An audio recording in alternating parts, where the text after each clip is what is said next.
The Carolina Panthers season started without an injured Kerry Collins. An injury which forced change and led to early season frustration. But after a 2-4 start, the Panthers have staged a turnaround led by their resurgent defense.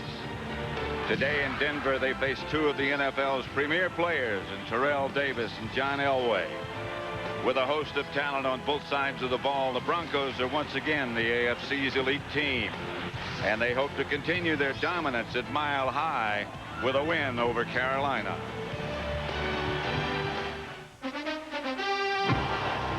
Denver, Colorado, where it's been snowing, a wet snow since early this morning. It's increased in the number of flakes as the Denver Broncos get ready to face the Carolina Panthers. First time that these two have ever met in regular season. Today's weather, the forecast at least, the temperature right now is 28 degrees, wind 8 miles an hour, snow showers, and that's what's been going on all day long so far, at least. Pat Summerall here with John Madden. And John, I know when you were coaching the Raiders, you brought many a team here to Denver in bad weather. Yeah, and I learned a lot about this bad weather. The first time I ever came here as a head coach, George Blanda was my quarterback that day, and it was snowing like this. And I said, oh, this is terrible. We're not going to be able to throw it's snowing. And George said, no, snow is great weather to throw the ball in. He said, because you don't get a big pass rush because they slip. He said the defenders have a tough time because they slip and slide. And he said, if you can keep the footballs dry, this is the best weather to throw in there is. For George Blanda, any kind of weather was good to throw in. Let's talk about Carolina now. They seem to be back on track, back about where they were at the end of last year. Well, they're back on track in that they've won their last 3 games. Their quarterback, Kerry Collins, is finally coming back from that injury, and he's starting to look comfortable again. They have an interesting running back in Freddie Lane. He's a rookie, undrafted, free agent. Last week against the Oakland Raiders, he scored 3 touchdowns, and this guy is really a lot of fun to watch. But when you talk about the Carolina Panthers and Dom Capers, it's all about efficiency, playing well as a team, not having any turnovers, but getting turnovers, field position, you know, a lot of zone blitzes, confuse the offense, those types of things. And almost any team, any coach we talk to talks about having balance when they have the ball on offense. And Denver certainly appears to have that balance. Well, you know, like Sam Mills, the linebacker for Carolina, was saying last night, he said, what a team this Denver Bronco is. He said, if they get ahead, well, then they have Terrell Davis, and he just pounds the ball and just runs and runs and runs, and you can't stop him. If they get behind, then they have John Elway to throw it and come from behind, and there's nobody better than doing that. And in talking to Mike Shanahan, their head coach, he said, if we have any problem, it's on defense. We're just giving up too many big plays. We haven't played a perfect game yet, and that's what we're looking for. Far from perfect weather, but coming up, it's the Carolina Panthers and the Denver Broncos from Mile High Stadium. And John and I'll be back for the opening kickoff when Fox NFL Sunday continues. Tonight, it'll be one revealing night. Will Homer Simpson lead his team to the championship? Let's try out the new cup. Is Bobby Hill the next supermodel? You look too fantastic.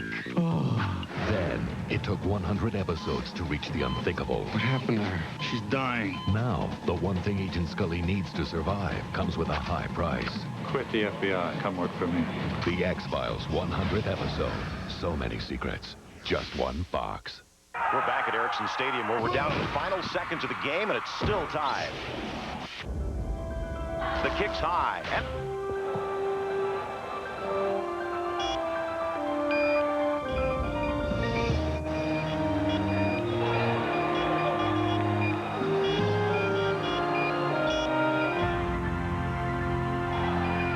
Ericsson mobile phones.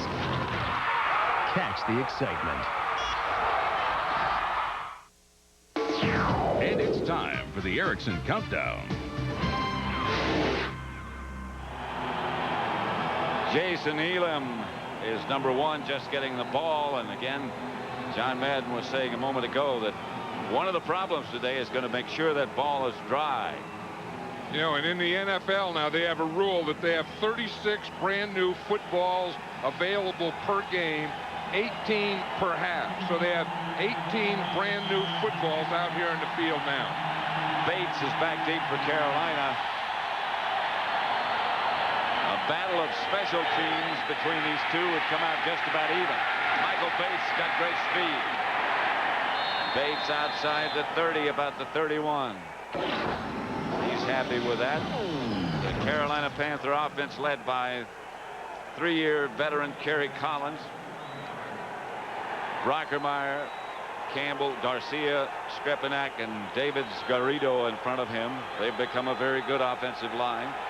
Lane, Green, Carrier, and Carruth wide. Wesley Walls, the very reliable tight end for Kerry Collins. 1st and 10 Carolina at their own 31. Collins started to spin and dropped the ball in the middle of the spin. The Denver defense, there have been some big plays against them. Williams, Hanavasa, Traylor, and Hasselback in front.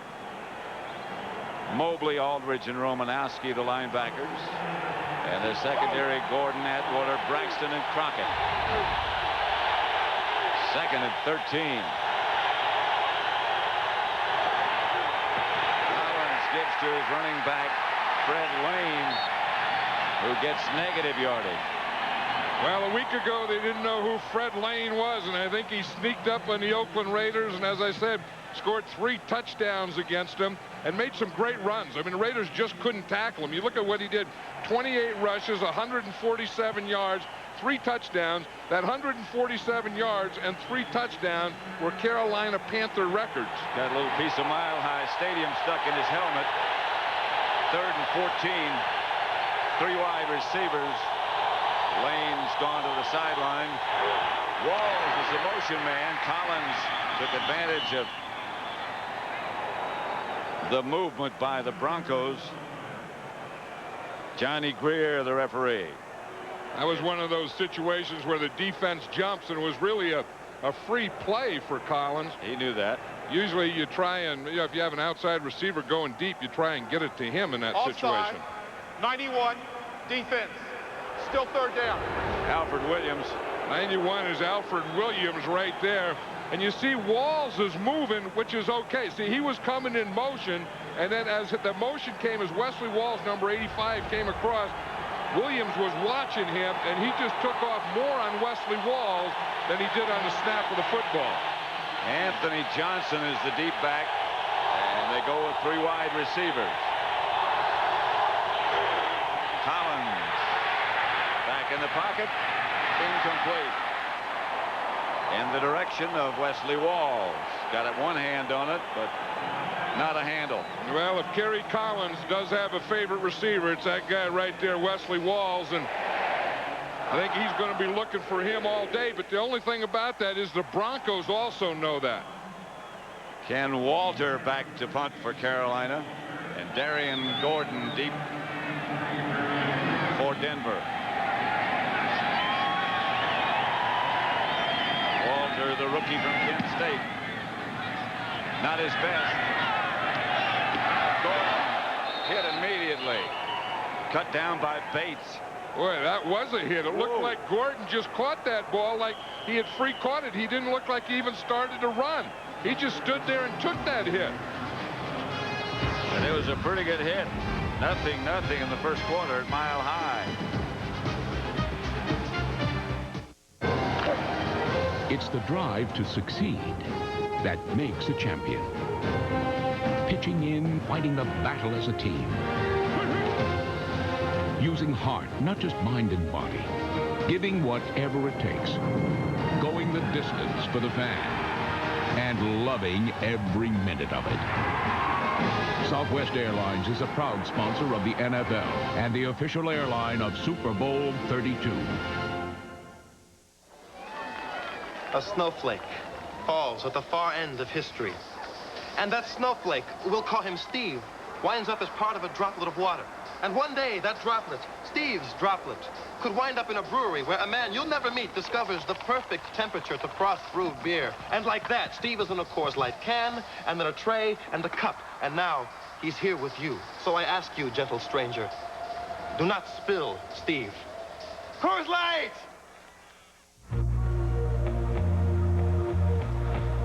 I'm looking for a man who's really a man. A man who's at home in the great outdoors. Someone who'll build a dream house in the mountains. And who loves wine and French food.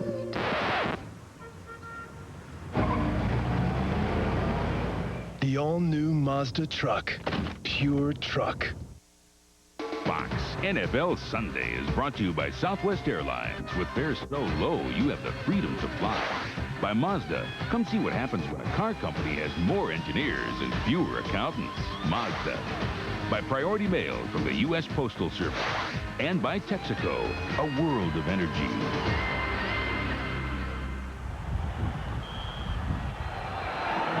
Light snow, wet snow, not sticking, but steadily falling. Mile High Stadium in Denver. 1st and 10 for the Broncos. And Elway will throw on 1st down and does for Shannon Sharpe. And got him a perfect throw. Let's look at the Bronco offense led by the unmatched John Elway. 15 years, 37 years old.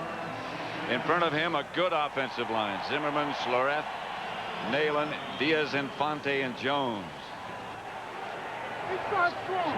Terrell Davis and Howard Griffith in the backs. Ron Smith and McCaffrey and Shannon Sharpe, who just made that reception. And that's Sharpe on the move. And Elway to throw it again. Gets it to Davis. And Davis gets another Bronco 1st down. Michael Barrow made the stop, and let's look at the Carolina defense. Under fire and under quick pressure from Elway already. Seals, Cragen, and Miller in front. 4 linebackers, Lathan, Royal, Mills, and Barrow just made the tackle. And in the secondary, Poole and Davis, the corners, Minter, the rookie, and Cota, the safety man. 1st and 10, Denver. Davis. Not much. Spins for a couple. Some of the scores, earlier scores, Dallas beat Arizona. That was a must. The amazing Minnesota Vikings 29-22 over the Bears. Washington beat Detroit 30-7, and Green Bay is in the 4th quarter leading 17-7. I beg your pardon about the Washington score. Those are all finals except for the Kansas City Jacksonville. 2nd and 7.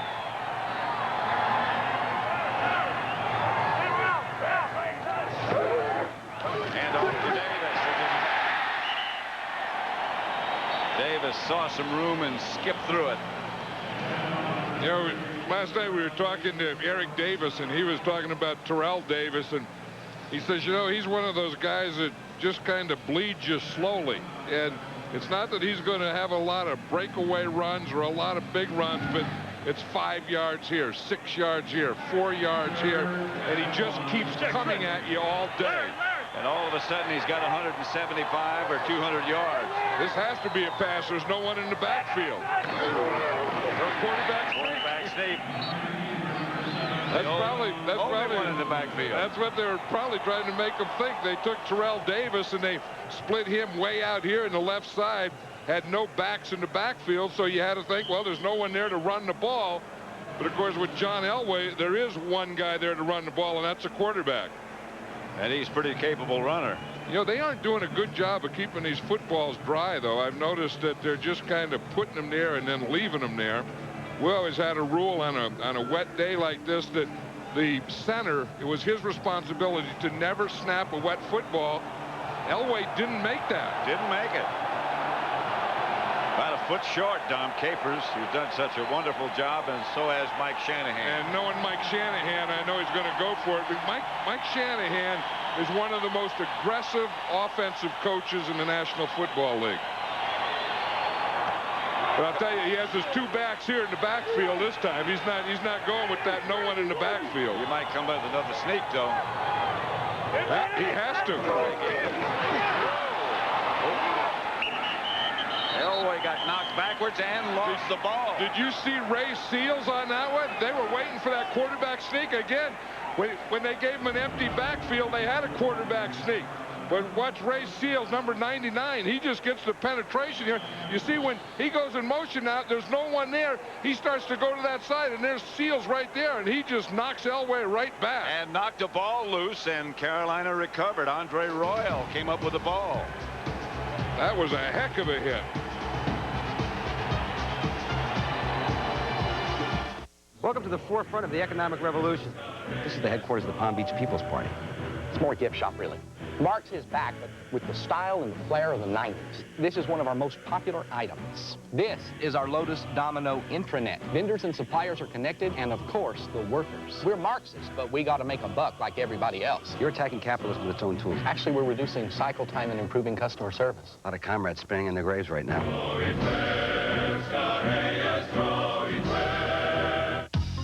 Of all the personalities who ever captured the spotlight. What is the story with your hair? And all the people who ever shocked the world. You want to make some money?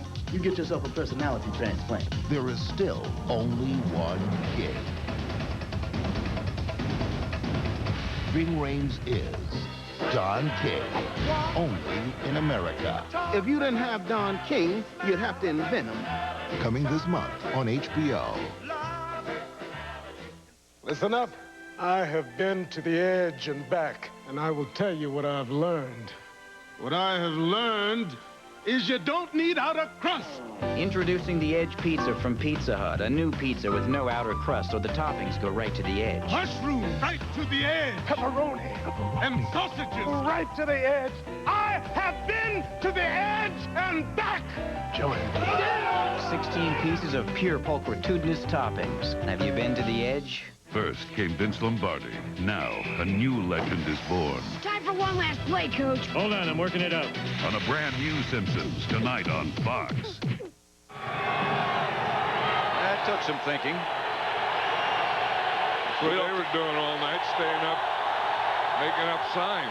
Fox doesn't come here that often. They don't either. They were from Chicago, it said. Flag on the play as Collins throws to Wesley Walls. Yeah, and Kerry Collins could do that. I mean, he is a big, tall, strong quarterback, and he can stand tall in that pocket and find his tight end. Wesley Walls, again, a big target, his favorite target, and a guy that Kerry Collins is always going to be looking for. You know, going back to that Denver, that third and fourth down, I was surprised they didn't run Terrell Davis there. Defense.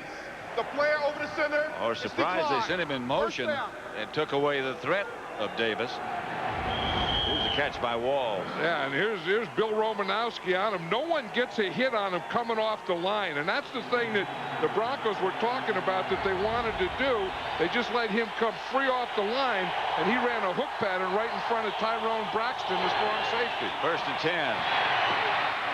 That's Fred Lane. Left side, couple of yards. Both teams have regulars, starters missing. Viakabatuka, and Fox for Carolina.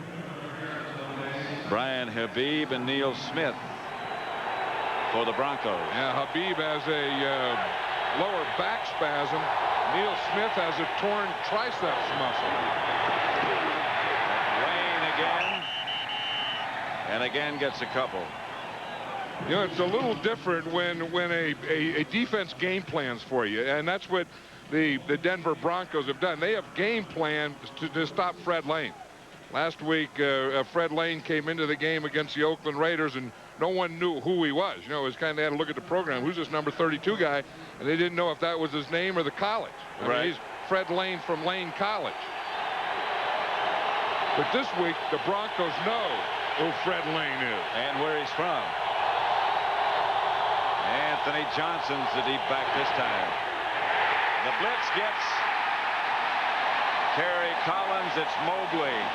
John Mobley came free right up the middle. John Mobley probably the best defensive player in the Broncos. He lines up right here in the middle, and you're going to see him right here. He comes in free. No one blocks him, but he has great acceleration, great explosion and speed, and he was on Kerry Collins before Kerry Collins could even get set.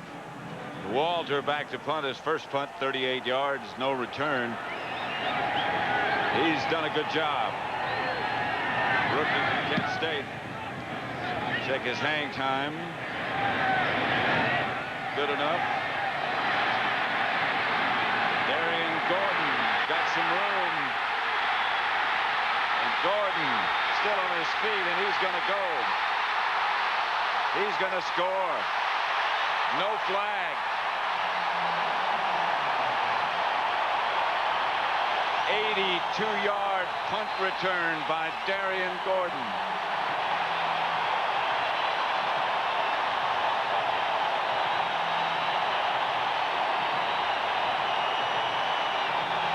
His second of the season for a touchdown. The punt before, he stopped and got caught. Here he's going to get this one. Now watch, once he makes this guy move, watch that picket fence form. He has that lane on that left side, and he gets this, all there is a punter. The punter misses right there, and then Darian Gordon just runs it into the end zone. He made a couple of moves right at the beginning, and then he let that picket fence form for him, and then he got outside the fence. That's the 5th of his career. And Darian Gordon's 82-yard punt return puts Denver on top 7-0.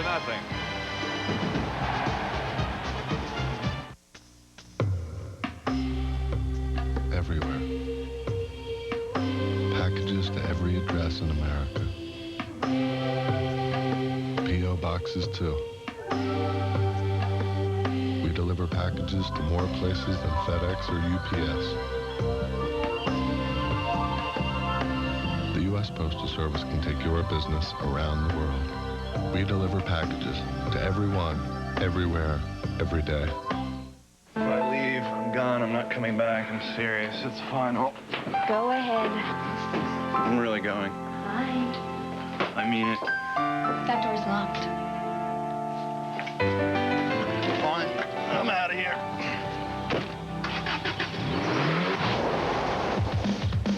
Across America, more people use Cellular One than any other cellular service. Now I get to this bridge, I'm not turning around. And I mean it.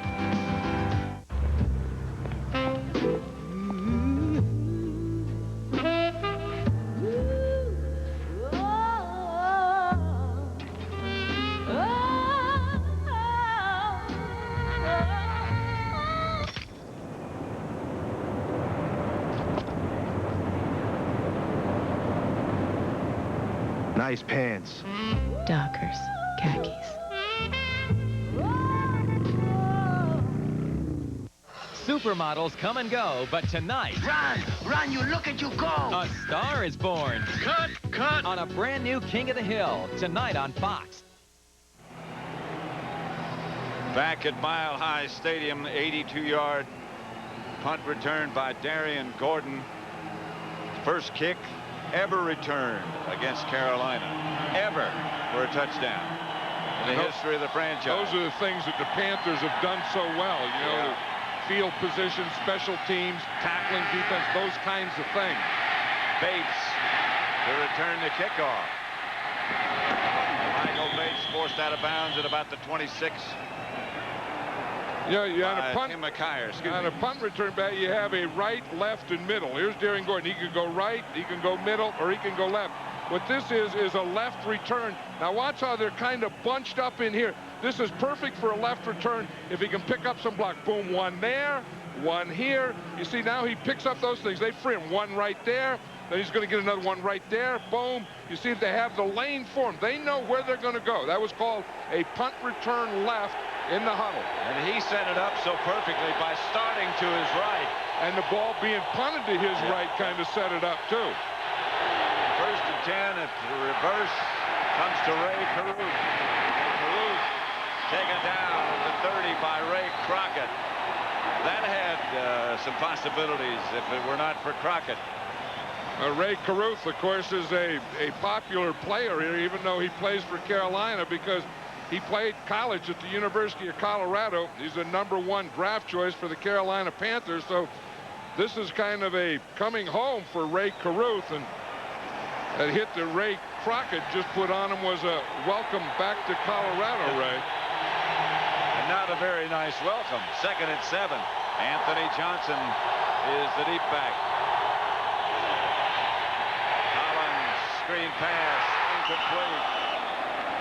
Dropped by Johnson. Just as well, it would not have gone anywhere anyway. No, Kerry Collins looks a little jumpy in the pocket to me. I thought that, you know, that he was standing tall in the pocket like he did last year, and you remember he had that broken jaw when Bill Romanowski hit him. He has 4 plates in his jaw, 2 on either side, titanium plates. He had a surgery, lasted 4.5 hours, and they brought him back earlier, and he wasn't comfortable when he first came back. Then they brought him back the second time. He was starting to look more comfortable, but he doesn't now. Incomplete, high, intended for Ishmael. 4-man rush by Denver, didn't get there, but they did put some pressure on Collins. Yeah, and you know, and he's not comfortable back there. I mean, they are starting to get to him, and I think, you know, that and the coverage and the rush and all those things, and he's not standing tall back there and just throwing the ball. And again, that's just the early start. Darian Gordon, who just brought one back 82 yards, standing back at about the 27-yard line. I think Carolina had to take a timeout there, Pat. They only had 10 men on the field. I wonder if they only had 10 on that return. I don't know, but this is a shaky start for the Carolina Panthers. As you said, they've had their first punt return in the history of their franchise against them for a touchdown. They don't look comfortable on offense. Dom Capers is so meticulous. He keeps notes about every play, after every play, every circumstance that comes up. So he doesn't forget anything. He keeps win and loss, and if 3 yards or more. If on offense they get 3 yards or more, it's a win. 3 yards or less is a loss. Flag on the play. Gordon will stay away from this one. He's still got the punter down back there. And the punter's rising in retaliation. No, that's not the punter. Damon Pierre, who's blocks for the punter, was involved in a little fracas back there. Personal foul, holding. It was a takedown when we saw it. That was a takedown, and there were 3 penalties out there.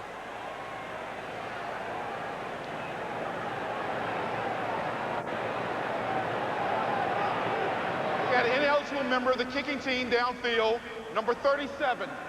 Also, we had holding number 27 of the kicking team. Both penalties are declined. First down. You just see, here's the holding right there. See, that was a holding, but a takedown, and then they stayed in that position. Yeah. I'm not sure about that. 7-0. Denver 7, Carolina nothing. 6:41 left in the first. Light snow has been falling all day. Snow mixed with rain. 2 tight end setup this time for the Broncos. That's Shannon Sharpe in motion, and Elway back to throw it. To Shannon Sharpe. And a Bronco first down. Elway can still bring it. Yeah, he's just a thing of beauty. I mean, when you just watch him get back there and throw the ball, here's Shannon Sharpe coming across. Start as a tight end to right, comes across to the left, comes in motion, then comes up, then makes a move back to the inside. That's a lot of running to do, but that did change the whole formation. And watch Elway look the whole way, look at Shannon Sharpe, find him, and the minute that he's open, he just drilled that thing in there. Davis. Straight ahead for 1 or 2. Elway was saying something interesting about Terrell Davis yesterday, that he couldn't remember that he had any negative yards any time this year. I don't know if that's true or not. Well, and then we talked to Terrell Davis after that and said, have you ever lost a yard? He goes, yeah, I said, I've had some lost yard. But, you know, both of those guys are very honest and very refreshing football players that enjoy playing football. That's why they're good. One of the reasons. Here's Davis. Breaks one tackle. Yesterday, we spoke to Terrell Davis about how playing with John Elway can make his job easier. John Elway, the name, helps me as a runner. Just when he's out there, his presence. John probably doesn't even have to throw the ball no more than 15 times a game, but just his presence out there, I mean, he's a legend. People know what he can do. So just his presence out there would back people up off the running game. I mean, they have to respect his arm and still respect John as a player. He is a legend playing. Deservedly so. Panthers show blitz. Elway gets it to Rod Smith.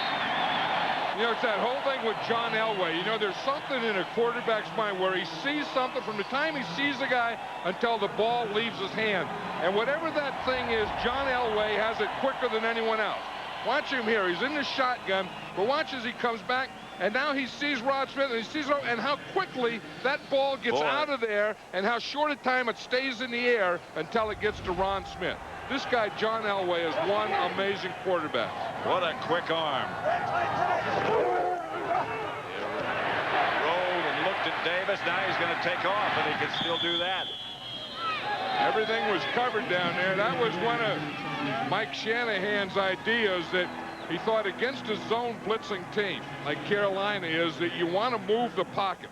You want to get your quarterback out in some bootlegs, and you want to do that early, and that's exactly what he did with John Elway. You see, they expect if they're going to get any blitzing, they want it to the inside, then they're going to take Elway and get him out to the outside where there's no blitzing or rushing. The only thing is there was no receivers open either. Right. 2nd and 7. Elway back to throw it. Whips it to Shannon Sharpe, and Sharpe near a first down. And right now, for a McDonald's game break, let's send you to James Brown at the Fox Television Center in Hollywood. All right, it was a big day for Barry Sanders as you take a look at his patented moves. 9 straight seasons with 1,000 yards rushing, NFL record. 8 straight road games with 100-plus yards, NFL record, and moved into 3rd place all-time rushing past Tony Dorsett. Although the Lions lost, big day for Barry Sanders. Back to Pat and John. Denver 7. The Carolina Panthers nothing. 2 tight ends. 3rd and very short. This time, no sneak. They give it to Davis. And I don't know if Davis made the first down or not. I don't know. He tried to get in there behind David Diaz-Infante and Tony Jones.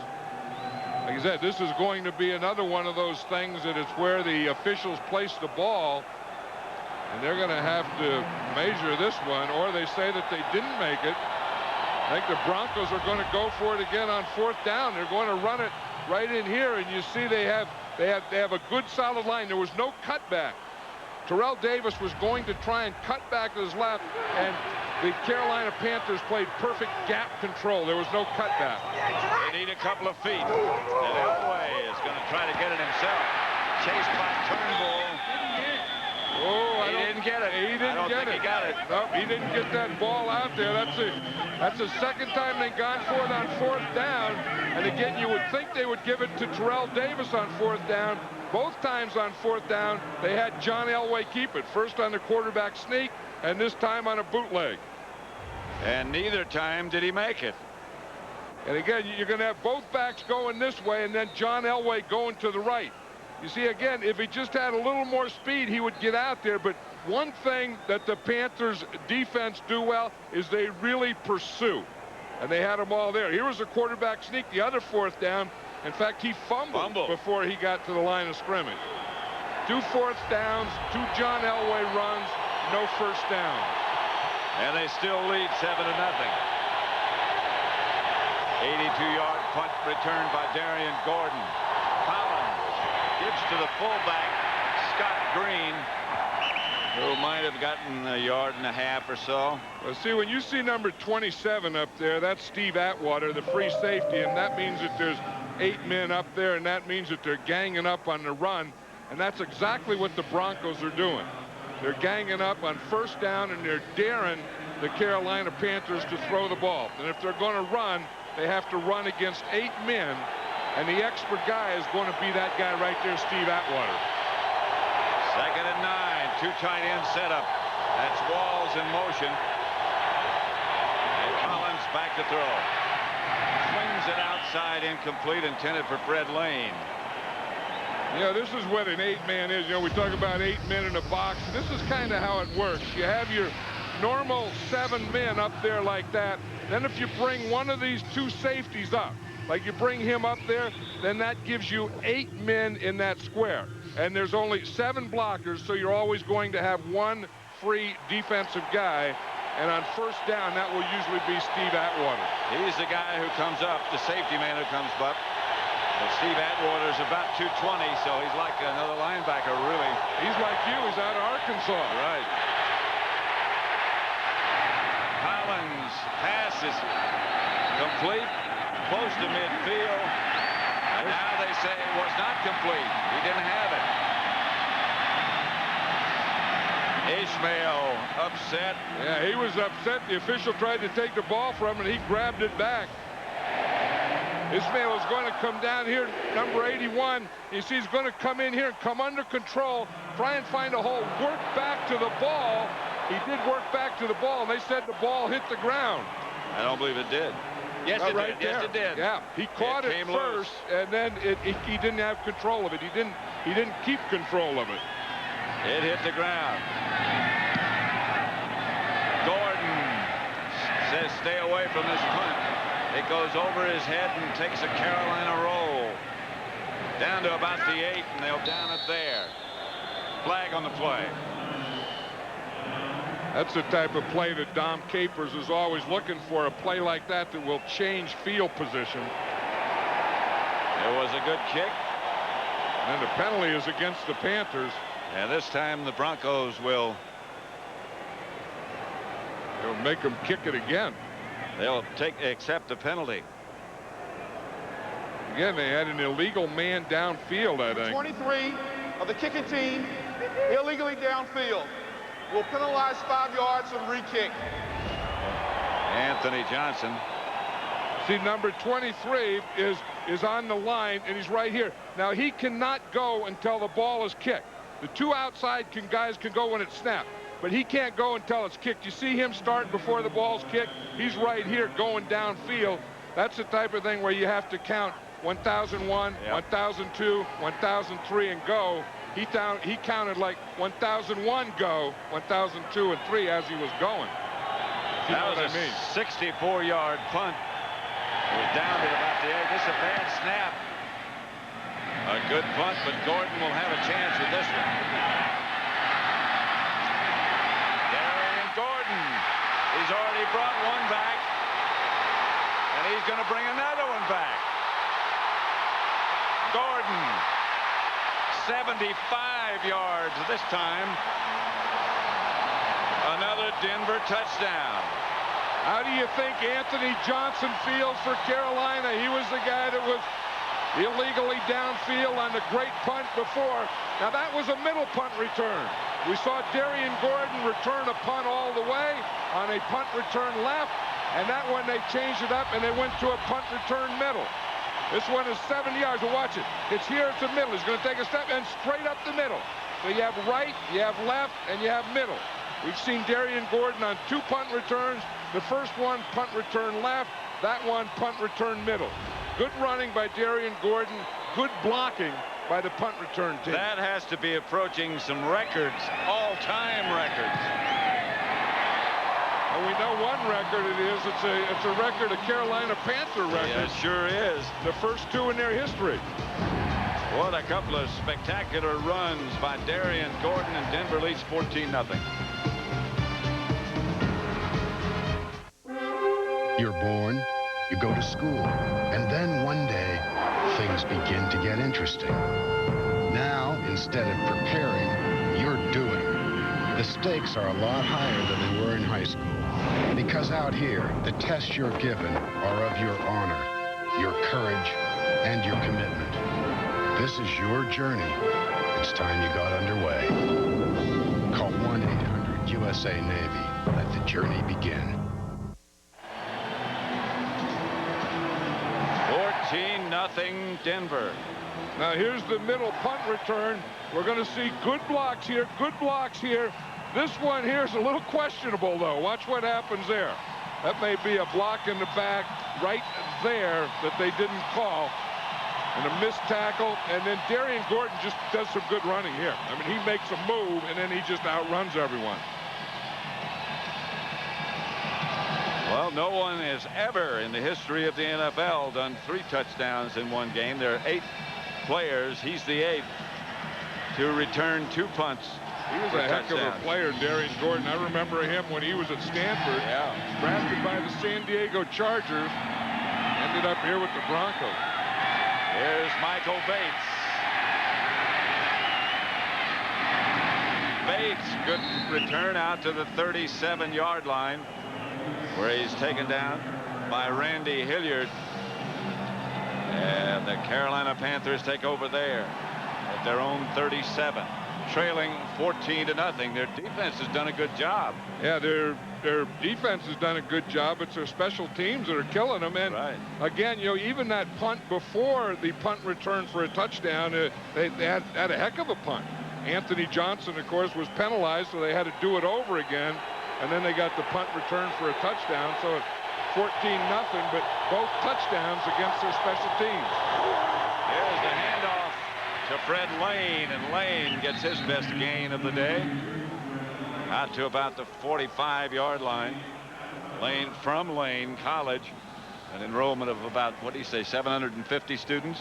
750, yeah. He wasn't even going to go to college, and a friend of his dad's got the job at Lane College and says, why don't you come here and play football? And he was all ready to go to work. Look and, for a job, yeah. It was going to be the end of his education. He went there, and lo and behold, had a great career and ended up as a free agent with the Panthers.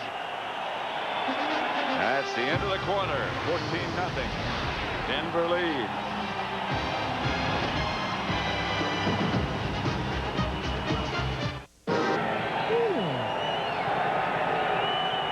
Think that horse knows it's snowing? Well, I think it's just about something. Yeah.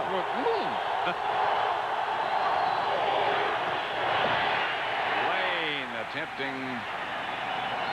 He ran right into big old 97 Mike Lodish on that play. Lodish is one of those guys that's been around, just kind of a veteran, tough guy who plays that run. In fact, they even take him out now. See, they put big old Lodish in there on first or second down in those running downs. Then when it gets to be another down, they give him a rest. If they think it's going to be a pass, they get some pass rushers in there. Met Mike Lodish's dad yesterday at practice. He looks like he can still play the run. Pass is caught by Mark Carrier, and Carrier gets it into Bronco territory to their 37, where he's forced out of bounds. You know, the Broncos only had 10 guys on defense that play. I don't know that Lodish was supposed to come out because they only had 10 guys on defense. But yeah, that's a pretty good pass by Collin. You know, you get that 3rd and 2 or 3, they like to be in that situation. But the Broncos don't like to be in too many of those 10-man situations.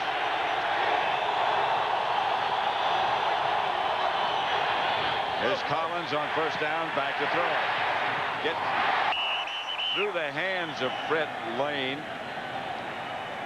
Taking a glance around the league, Fox notes Trent Dilfer, 2 touchdown passes today, 16 for the year. The Cowboys get 2 rushing touchdowns today. That's the first time that's happened in 9 games for them. Brett Favre had his first 300-yard plus passing game this season. You know, you talk about passing in the snow. There's a guy that can do it, Brett Favre. Oh, he can make a lot of things happen. And he says he can never understand. Everyone said he plays so well in the snow and cold weather. He said, heck, he's from Mississippi, and he doesn't know why. I think a lot of times, I don't know why. That's Ray Caruth on that reverse again. Knocked out of bounds at about the 31-yard line by Aldridge. That's one thing about these Denver Bronco linebackers. They're good tacklers. And they can all run. And Bill Romanowski and John Mobley. You see here, right here is Aldrich, and he sees that Carruth is coming around. Now, what he does, he's not even in the picture. You see, you lose him in the picture because he doesn't run at Carruth. He runs at an angle of where Carruth is going to be, and he meets him at the crossroads. 3rd and 4, Walls again on the move. A lot of wide receivers. Collins looking downfield and throwing downfield and has a man. That's Mark Carrier, and that's one of the reasons he came back. And that was a heck of a job by Kerry Collins. He was trying to throw it to Rocket Ismail, who fell down. Yep. And he started to throw it to Ismail. Ismail falls down, and then he comes back. Carrier remarkably held on to this. Yeah, you see right here. Here was Ismail. After he fell down, then he had to come back to Carrier, who was his second receiver. Watch Ismail. He was a primary receiver. Here's where he was going to throw it. You see, and he fell down trying to make that out cut. Collins brings the ball back and then gets it in there to Carrier. A real hit taken by Mark Carrier, applied by Braxton.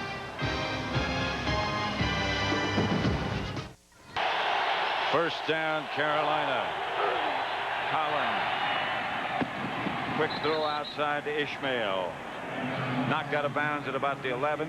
Yeah, Kerry Collins is 4 out of 10 now, but you can feel him in this second quarter getting more comfortable. Yep. I thought that he was a little jumpy, a little shaky in that first quarter, but on this drive here, he's looking like he's starting to settle down. Mark Carrier back in the lineup. Ishmael goes out. 2nd and 2, an 8-yard pickup on that first. This is one of the areas Dom Capers said they had to score when they get inside the red zone. That's Lane, and his pop backwards. The ball came loose, and Denver has it. Alan Aldrich on this series made 2 great plays. We saw him tackle Ray Carruth earlier, and Alan Aldrich, the middle linebacker, number 57, is the guy that made that hit on that one. 14-0 Denver, and they have the ball. Watch Alan Aldrich here, and you're going to see a hit. This is his gap. He has this gap. Now watch what happens. The ball comes in this gap. Watch it. He takes that gap, and does he unload on Freddie Lane? And Mobley made the recovery. Elway gives to Davis. Davis gets out to about the 20. Greg Cragen tripped him up. You know, all the things that Dom Capers was talking about yesterday, you know, good special teams, your ball control, getting inside the 20 and scoring touchdowns. So far in this first half, they haven't done any of those things. And, you know, and he's always talking about efficiency, and his teams are very efficient. But yes. Again, they haven't been efficient. Such a fundamentalist. Elway again to Davis. Hit at the line of scrimmage by Cota. Chad Cota. And we talked about an 8-man up, and now Steve Atwater on the Broncos was the 8-man up. Well, Chad Cota is the same thing. I mean, here's a guy. He only weighs about 198 pounds. He's under 200 pounds, but he hits like a linebacker. And when they want to load up on the running game, and they want to bring a guy up, it's that guy, Chad Cota. They bring him up, and that time he was at the line of scrimmage. 2 tight ends set up for Denver. That's Sharpe in motion, and Elway is back to throw it. Time gets it to Shannon Sharpe. Midfield. Cota made the stop. Well, if John Elway has a go-to guy in this game, it's Shannon Sharpe. Shannon Sharpe again, we see him starting on the right side, going in motion, coming across to the left side, coming up, making a little move to the outside, and then coming back to the inside, and John Elway hitting him perfectly right on stride. Pretty good move to the outside. And the guy that he made that move on was Chad Cota. First down, Denver, just in their own territory, their own 49. McCaffrey in motion. Davis. And after he got a yard, baby. Michael Barrow tripped him up. Just watch John Elway on that last pass to Shannon Sharpe. Just find him there. I mean, he's looking, and then he has to find his receiver as he looks downfield, Shannon Sharpe. Then he has to find a lane to throw it in. And on that one, he found everything. Did you see Sharpe watch that ball all the way in? I think, you know, John Elway still puts a lot of velocity on it, and you better watch it all the way because it's not going to be able to spend a lot of time getting there. It's going to hurt you. Elway, and here comes the blitz. And the rush forced Elway to step up, and Cragen brought him down. Yeah, he was an old teammate. Remember Craig Cragen? For years, he was a nose tackle here with the Denver Broncos, and then he was going to retire for several years. And then he came back and had a heck of a year last year with the Carolina Panthers. He's really not, for your prototype, not big enough to play in the middle of the line, but he's been getting it done for a long time. He's never been big enough. He wasn't big enough at Amador High School in Pleasanton. He wasn't big enough at Utah State. He wasn't big enough in Denver, and he's not big enough in Carolina. But he's still playing. He's just an overachiever, you know, who works hard and is a tough guy and has all those things. Ball start. Flag on the play. 63, offense, prior to the snap. Against David Diaz-Infante. David Diaz-Infante, again, is playing for Brian Habib, who is a normal starting right guard. You're going to see Diaz-Infante there. Although they could have called Tony Jones a right tackle because he's lined up in the backfield. But you saw Diaz-Infante just start moving back a little before the ball was snapped. 3-wide receiver package with Shannon Sharpe. That's like another one. Here's Elway. Shannon Sharpe. Did he get the first? I tell you, Pat Terrell was right there on him, number 40. I mean, that was just John Elway and Shannon Sharpe. Now, it's Shannon Sharpe's responsibility to get beyond the first down marker. He has to know where it is, and he has to run the pattern. And right there, when he turns, that has to be. He has to be at the depth of a first down. If he's not, that was Shannon Sharpe's fault. He's very close. And so far in this first half, these Broncos haven't had good success on fourth down. No, they haven't.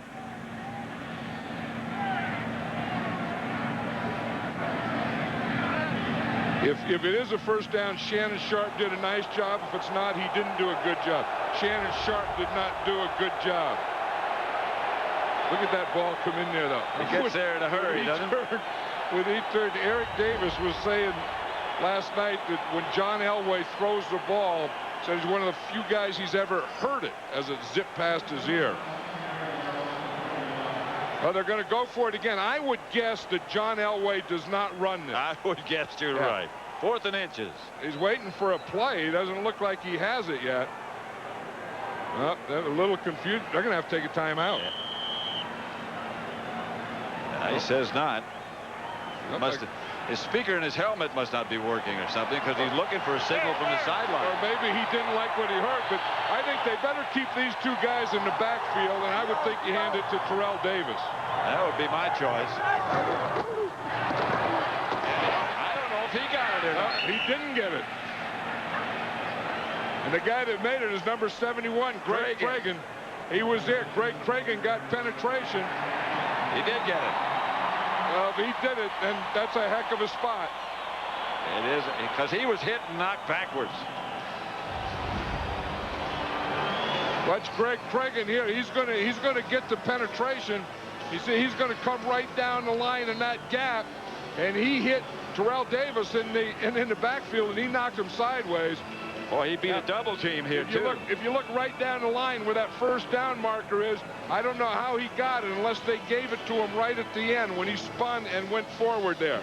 Because right there, he's going sideways, and unless they gave it to him somehow at the end, I'm not sure. That's a heck of a play by Cragen.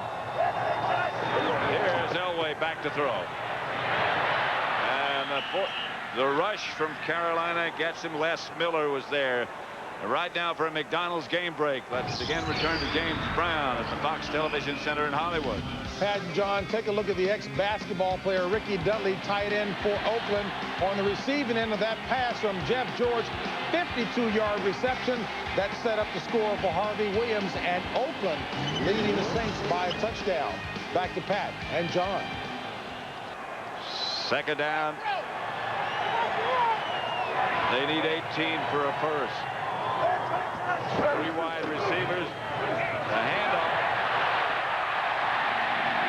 Back past the original line of scrimmage, and a good gain by Vaughn Hebron. He's a great change of pace, Vaughn Hebron is. I mean, he comes in. Terrell Davis is a great running back, and then you bring Hebron in, and he can make some big plays for you. You got a little turf. Oh, I love that look. I mean, over the ear hole. That to me is a good picture when a guy gets up with turf in his ear hole and snow coming down, you know, in a wet field and a little frozen field. This is football. This is what it's all about. Yeah. The Broncos got to eat. 3 wide receivers. Elway out of the shotgun. Chased again.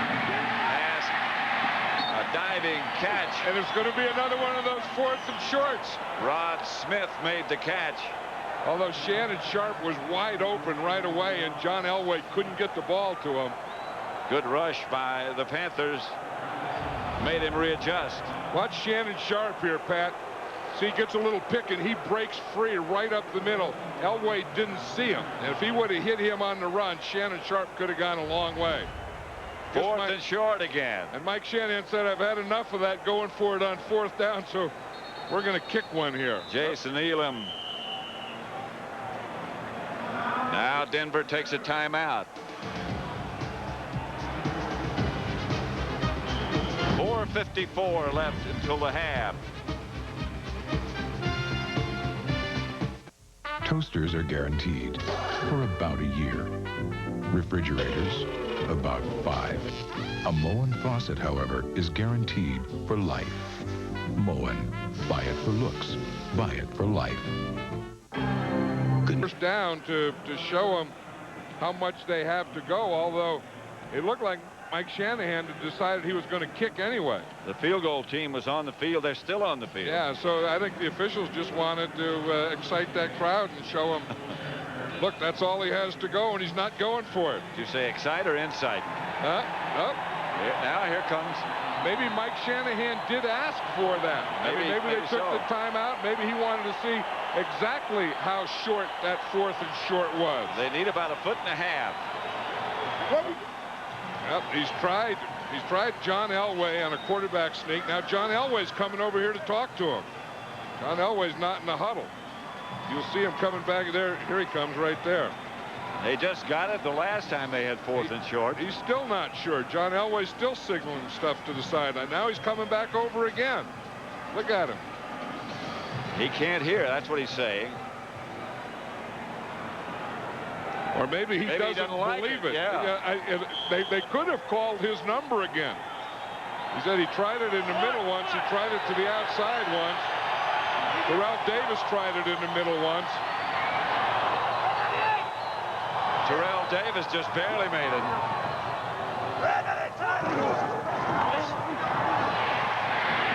He made it this time to the 30. I think they found that inside wasn't the place to go, that maybe, take it to the outside, get it outside here rather than straight up the middle. Let them do all that stuff in the middle, lead in the middle, find a soft spot right out there, and that's what Terrell Davis did, and then just get down and get the first down. See, pretty good blocking, stand them up there. All there was Sam Mills left, and it was one-on-one. Terrell Davis and Sam Mills for the first down. Terrell Davis got it. They're at the Panther 30, and Elway rolls right. Dump to Davis. Beg your pardon, it was Howard Griffith. Yeah, that's that old bootleg where they get the fullback out there quickly. That's an old San Francisco 49er play. Of course, Mike Shanahan may have put that in for the 49ers when he was the offensive coordinator there. There's Mills, who made the stop on Griffith. And talking to, remember a week ago, Steve Young, and then talking to John Elway today, they both said that the most aggressive play caller they've ever played for is Mike Shanahan. Sam Mills has done a heck of a job for a long time. Davis this time. They caught the Panthers in a blitz up the middle that time. I think John Elway's perfect, isn't he? Isn't he like 9 for 9? John Elway is yet to throw an incomplete pass, and This is where this Bronco offense kills you. You know, very efficient. Is it you gang up and you say they got a great runner in Terrell Davis? Well, they got John Elway. And they say, well, we got to stop John Elway, and they hand it to Terrell Davis. So you really are in a bind defensively. Third down, shotgun formation. Incomplete. Rod Smith had it, juggled it, lost it. And now we'll see Jason Elam. As we're falling all over the field, I saw an official fall right down here in front of us. He started to go.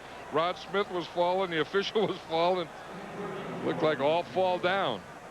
2:55 left to play in the first half. Elam is 14 out of 18 with a long of 53 yards for the year. Tom Ruan, the punter, is the holder. This Carolina Panther defense is playing well there. They're a very scrappy group. There's not a lot there. 22 yards out. No good. Far enough, but wide right. And so Kerry Collins and the Carolina Panthers will have a chance to operate before halftime. 14-0 Denver over Carolina. 2:50 left to play in the first half. We'll give you this again in a moment. The Panthers are ready. First and 10 at their own 33. Collins taken down. He did a remarkable job to hold on to the ball.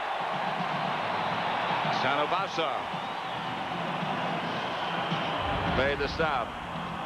Sanobasa has great quickness. You're going to see him in there. You see he starts to the outside, and then he just makes a spinner move. Yep. And as he makes that spinner move, it's against Matt Campbell. Campbell had a block. Tanavasa starts, and then he gives that spinner move and comes out to the inside. 3 wide receivers. They said yesterday, Tanavasu has a great motor. And it's always running. It was spinning that time. Collins' pass is low, intended for Carrier. Now let's go back and look at that Aflac trivia question again. Who is the only NFL player to be active while his son played college football? That means that he probably has to have been playing football for a long time, the father. Yes, and it does. Had the son at a pretty young age, so that's kind of a little more hint. Amazing logic. 3-man rush. Collins on third down. 3-man pressure forces him out. Intended for Wesley Walls. Incomplete. And the Panthers will have to regroup at halftime. Yeah, they've really played pretty well on defense. You look at that 14-0, and of course those were 2 Darian Gordon punt returns for touchdowns. 182, 175, and there he is. Because they've battled well on defense. They haven't battled well in this area right here. Their punt team against the Bronco punt return team. This is an area where they really take pride in too. This is a good kick. The hang time is going to be excellent. Gordon signals fair catch, makes it. The other 2 punts were 4.6 hang time. That should be good enough for the coverage teams to be down there. Someone's knocked out. Yep.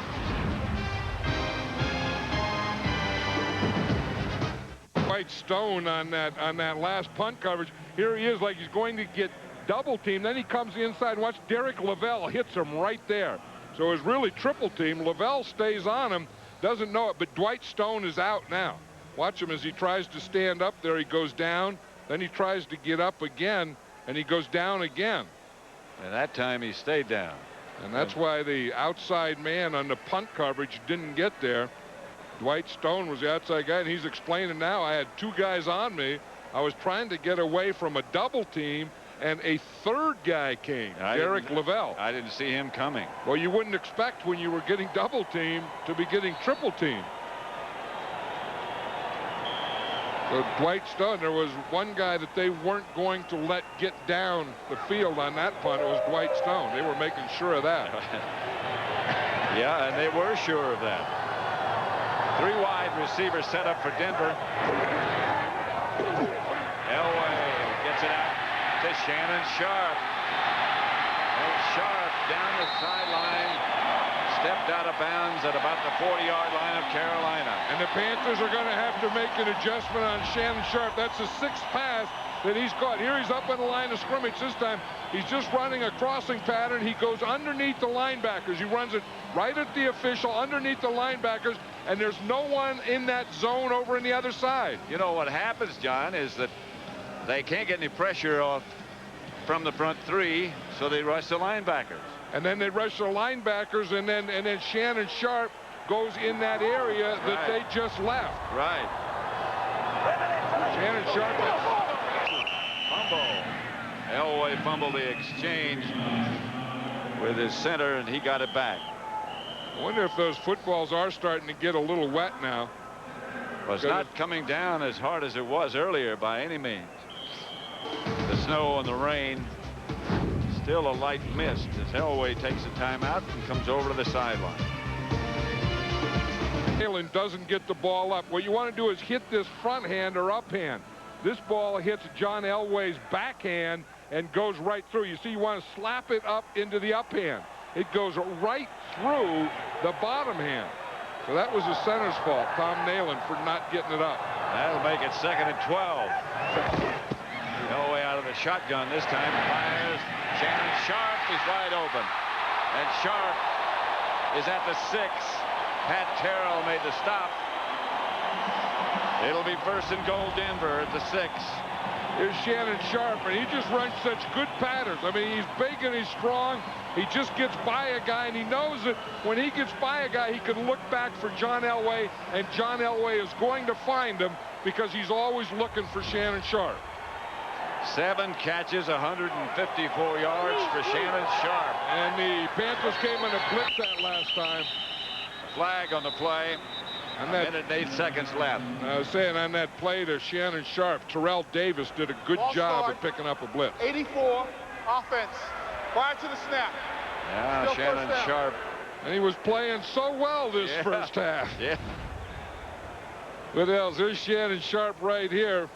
And you see that he's going to move. You see him starting to move right there before the ball was snapped. He's got to be tired. I think so. And when you get tired, you lose a little concentration, and that's all that was. Exactly right. How about that? 7 catches, 154 yards. That's a big game. Here's Elway, quarterback draw. He's down at the 10-9 maybe.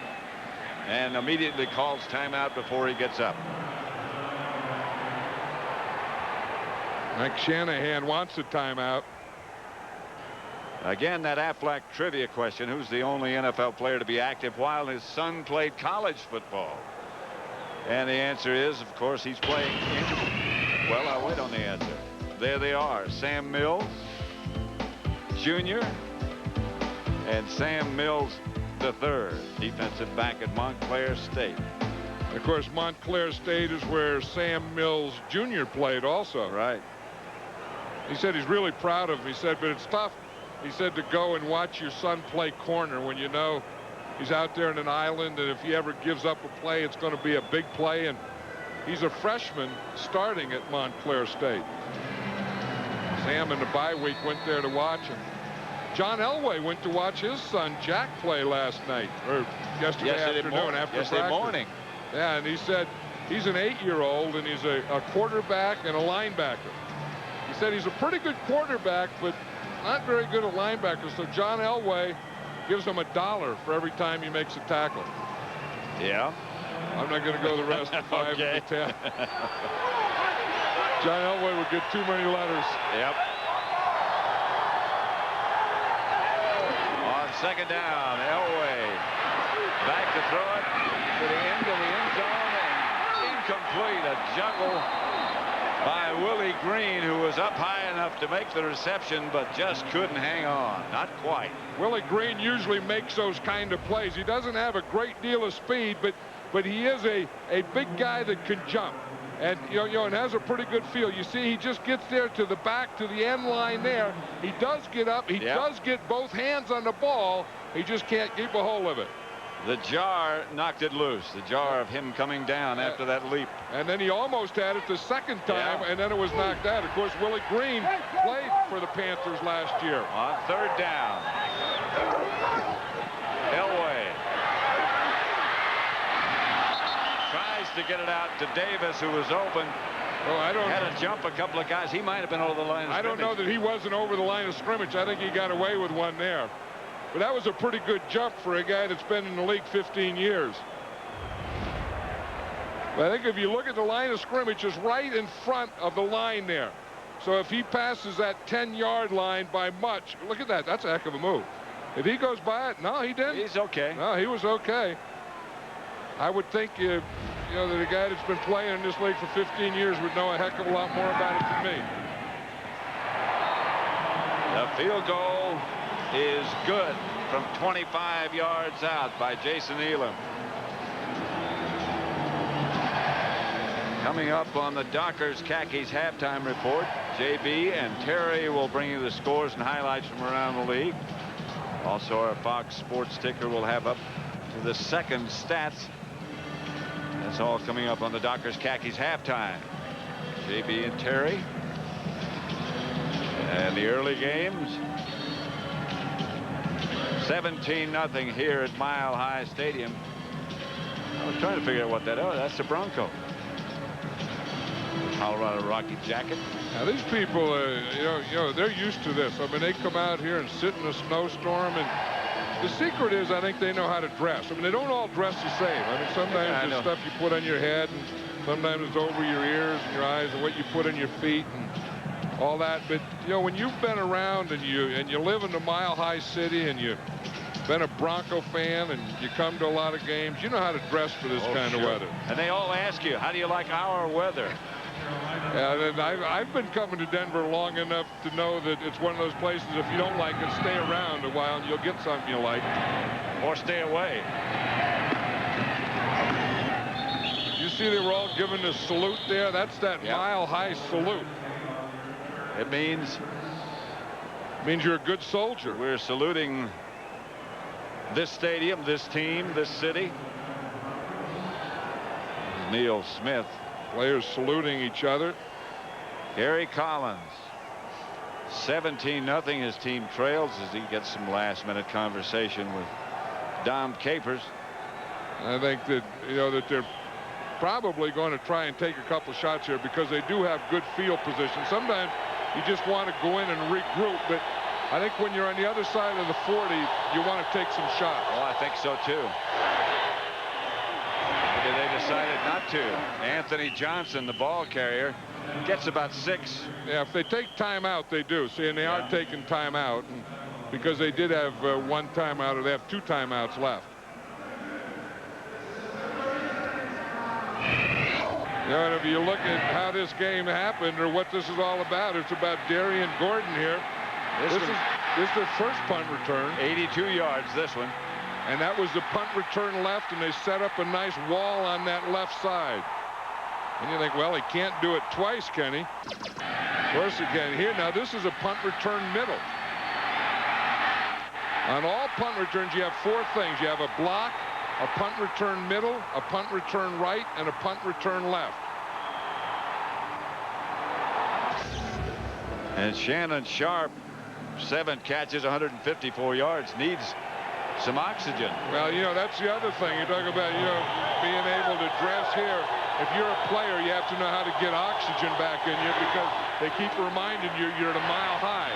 Collins intended for Carrier, well over his head. Maybe the best protection he's had yet. Yeah, that hasn't been too big a problem. I think it's being able to get first downs and to get guys open, and they have no running game at all. I know last night talking to Dom Capers, he expected that they would get a running game. Yep. And then that's what we have to do to win. And then if you can get a running game, then you can go play pass and all those other things. But they've had no running game. On 3rd down, here comes the Denver blitz. Incomplete as Carrier is banged around between the Denver linebackers. Romanowski better watch out there. That was close to being a late hit there. We were talking about the Panthers. They've only gained 26 yards rushing, and that's not Panther football. I mean, that, you know, not being able to run, and of course those special teams are the things that have caused this 17-0 deficit. Darian Gordon stayed up about 20 yards away from the line of scrimmage. And now he backs up a little bit as Walters back to punt it. And it'll go over Gordon's head and back toward the end zone and go into the end zone. So they'll bring it out to the 20, where the Broncos will take over. They're out of timeouts, so they'll probably just do insignificant things. You know, Mike Shanahan was saying yesterday that the Broncos haven't had a breakout game yet. I mean, they haven't had what he thought was a perfect game. They're 8-1. They have the best record in the AFC. They, along with the San Francisco 49ers, have the best record in the NFL. But I think that they're getting pretty close. I mean, this first half is pretty darn good. When you take offense, defense, and special teams, you can't play too much better than the Broncos have played. Elway takes a knee, and they'll head for the locker room. Kerry Collins heads for the locker room. A frustrating first half for him and his teammates. For Darian Gordon, a record-tying performance. 185-yard punt return, 175. 182, I should say, and 175. So that's the end of the first half with the score: Denver 17, Carolina nothing. Fox NFL Sunday will continue with the Dockers Khakis halftime after these messages and a word from your local Fox station. In Denver at Mile High Stadium, the Broncos lead the Carolina Panthers 17-0. We're at halftime, and JB and Terry will be along with the Dockers Khakis halftime report highlights. Khakis, the next best thing to a 2-point conversion. Hey, nice, fans. All right, along with the Blonde Bomber, I'm James Brown. Let's take you around the NFL, show you what's been taking place. Broncos 17-0 over the Panthers. Panthers have not beaten a team with a winning record this season. Eric Metcalf returned 2 punts last week as the Chargers took care of Cincinnati Bengals. Well, how about this? Ricky Dudley, tight end. Basketball player, that's right. I got my notes mixed up. That's okay. Mike Dicker having it out on the sideline. Raiders over my Saints 10-0 at the half. Thought you said the Raiders were going to lay down in this one. I didn't say that. Boy, Chargers 17-10 over the Seahawks. That at the halftime. Patriots trying to stop a 3-game skid, leading the Bills by 14 at the half. Giants trailing the Oilers 10-3. Eddie George, 6 rushing touchdown this season. The Miracle Man. Emmitt Smith got a strain growing. Has a good game, though. Here's a guy you got to get involved in the offense. Anthony Miller picked up to do just a quick post. Corner falls down. Miller takes it all the way down to the 1-yard line. Sherman Williams, he scores. It's 17-6. Now Plummer connects with Rob Moore. Right foot, left foot. He is inbounds. Should have been a completion at the 1-inch line. That's right, Tobin. Pitch a fit. You have every right side. Judge Tommy Moore blew it. Emmitt Smith up the middle. Touchdown. There you go. Cowboys are rumbling inside the 20. Big day for Troy Aikman. Cowboys 24-6 over the visiting Cardinals. Speaking of a big day for Barry. Another milestone as he passes Tony Dorsett for 3rd place on the league's career rushing list.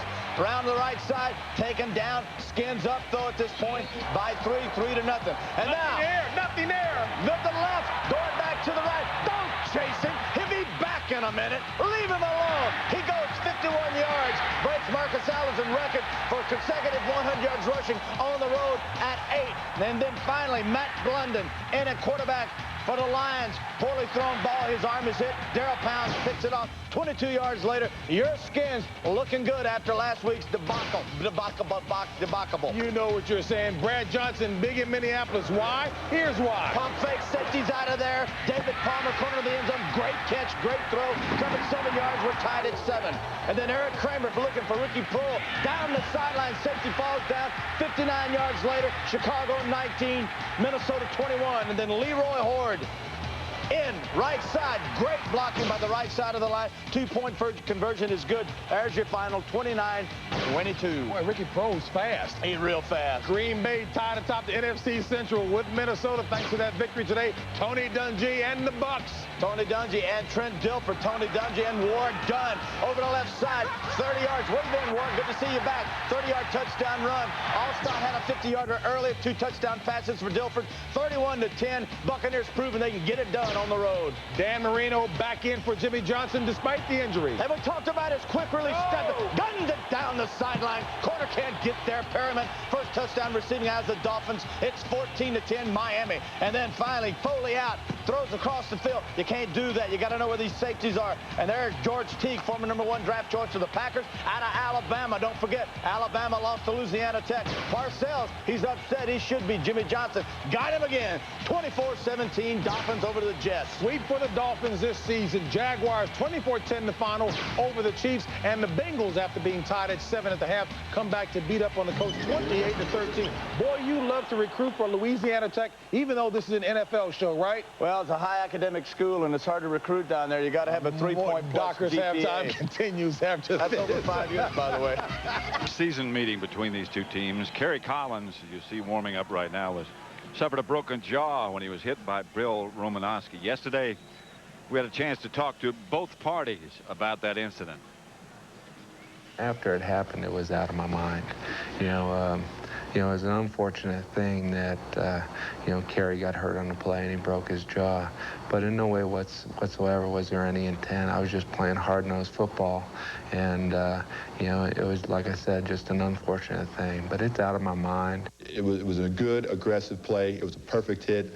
I was turning at the right time. He was coming in free. I'm tall. He only had to duck his head a little bit and hit me there. So, all the circumstances there were perfect and right for, such a violent hit. But, that is part of the game. It is a violent game, and, it's something that, I never thought badly about. I never thought that was, something that, I thought was cheap or unnecessary.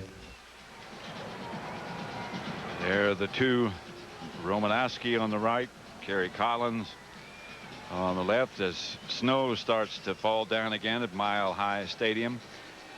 And remember that incident. Yeah. when they had that incident, the league fined Bill Romanowski $20,000.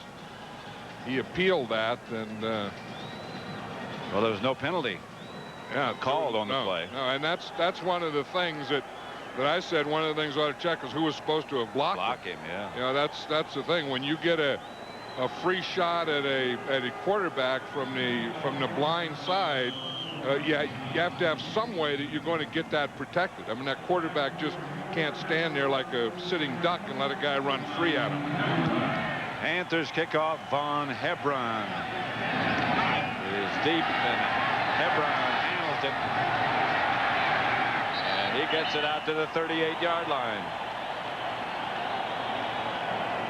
Elway talking about the weapons that he has, and look what they've done in the first half. Well, here's the big one always is John Elway himself. He's 11 out of 14, but look what Shannon Sharpe has done. 7 catches in the first half for 154 yards. For a lot of tight ends in the league, that's a good 3-game total. Yeah. But you're not Shannon Sharpe, and you don't have John Elway throwing to you. A lot of other tight ends in this league. 17-0. Elway to Davis. Davis gets about 9. Chad Cota made the stop. First half statistics. And tough first half. Yeah, the big thing is right here. I mean, the score is 17-0, but 14 of those points came on punt returns of Darian Gordon, and that's been the story. I mean, if they didn't have those punt return yards and those 14 points off of punt returns, this would be kind of a 3-0 boring game. Kind of a standoff. Here's Davis. Still going, carries a man, carries Minter across the 40 to the 38. I mean, this is the thing that Davis does. I mean, he just keeps coming at you.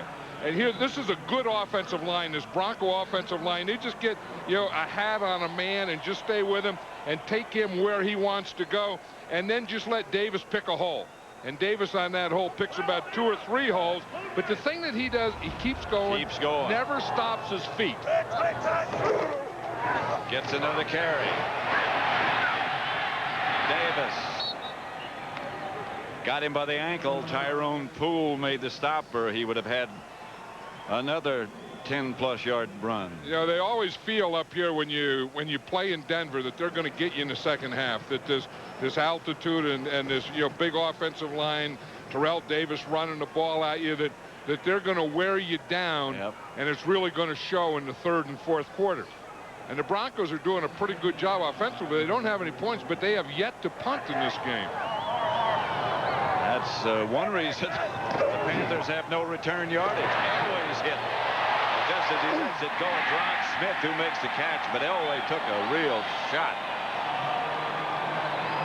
They better get, that blitz block. They better get old Greg Cragen. Again, Cragen in here in that middle. Just a battler. You see the blitz gets him, and Cragen is right there behind him. You see Cota kind of hid in there behind him where they couldn't see him, and then he came late. Elway got that ball off to Rod Smith with that blitz coming right at him, and Cragen coming right at him. And a heck of a catch by Rod Smith. 2 tight ends set up this time. Sharpe goes in motion. Back to throw. He's tough as well. To Davis, incomplete. Could have caught it. Anytime you hear a ball hit hands, those are bad hands. You can hear good hands by not hearing it. Anytime you hear slap, those are bad hands. We used to have a guy we called Cymbals. And you could hear it when those ball hit. When the ball, he even missed the ball, and sometimes he just clapped his hands. We used to have a guy whose nickname was Oops. Yeah. Throwing the ball, he'd get open, he could run like heck, and then he'd drop and say, oops. Elway gives to Davis. There's not much there. Who's a good player for this Bronco offensive line is Gary Zimmerman. And he's been for a long time. He retired this year, and his shoulders were bothering him, and he had a lot of pain last year, and he told Mike Shanahan that he wasn't going to play again, and then Mike Shanahan called him in preseason. He said, well, I'm starting to feel a little better at the end of preseason. Well, I'm starting to feel a little better. And he gave him a date, a month into the season. He called him and said, I'm ready to come back, Coach. I remember when we thought he was huge, 295. Now he's just average. And the rush gets to Elway. And that's Les Miller. And he went around the other tackle, Tony Jones. Watch Tony Jones here. I think he's getting very close to lining up in the backfield, by the way. And you see it, he's blocking the outside guy, and he just gets run over right there. That's just poor move. That's just poor pass protection there. That was Michael Barrow, who's a linebacker and really an undersized line. He only weighs about 235 pounds, but he got Tony Jones at the right time and just jacked him up. Elam from 50 yards. And that was good. And the Broncos increase their lead to 20-0 over Carolina.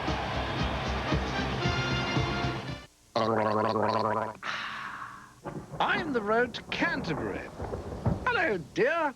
Thank you. Of course, you Americans hate the rain. Oh, it's too wet and scary. Mommy won't let me come out and play.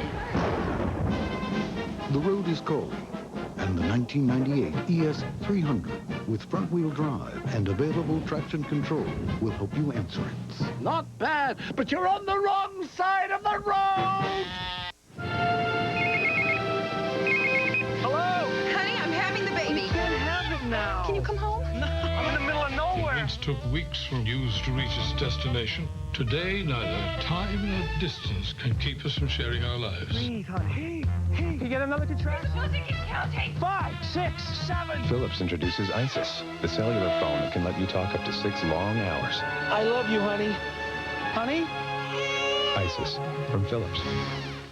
Reaching your financial goals can be a complex balancing act. At the Principal Financial Group, you will find the strength of our investment performance is your 401k retirement advantage. You'll find our flexibility will meet your insurance needs. And you'll find the balance of choice and quality you need in health coverage. For over 100 years, the Principal has made the complex simple. That's how we give you an edge. The Principal. Fox NFL Sunday is brought to you by Lexus. The future of Lexus is here. Fasten your seatbelts. By The Jackal, a universal release starring Bruce Willis and Richard Gere, starts Friday, November 14th, rated R. By the Norelco Reflex Action Razor. Anything closer could be too close for comfort. And by Gossamer Bay Vineyards, wine with the taste that's meant to be shared. in Mile High Stadium. We're just taking a look at old number 38 there. Yeah. Bates. And Bates stays on his feet. Got some good returns today. If it weren't for Darian Gordon, they'd be excellent returns. That's a two-handed up fumble. He got it. Salute. Yeah. And then the run off. Now you're talking. Now, is he proud? Huh? He's done a great job. Two hands, holds on to it, put it away. Whew. He said, now go back to daddy. Give me 5.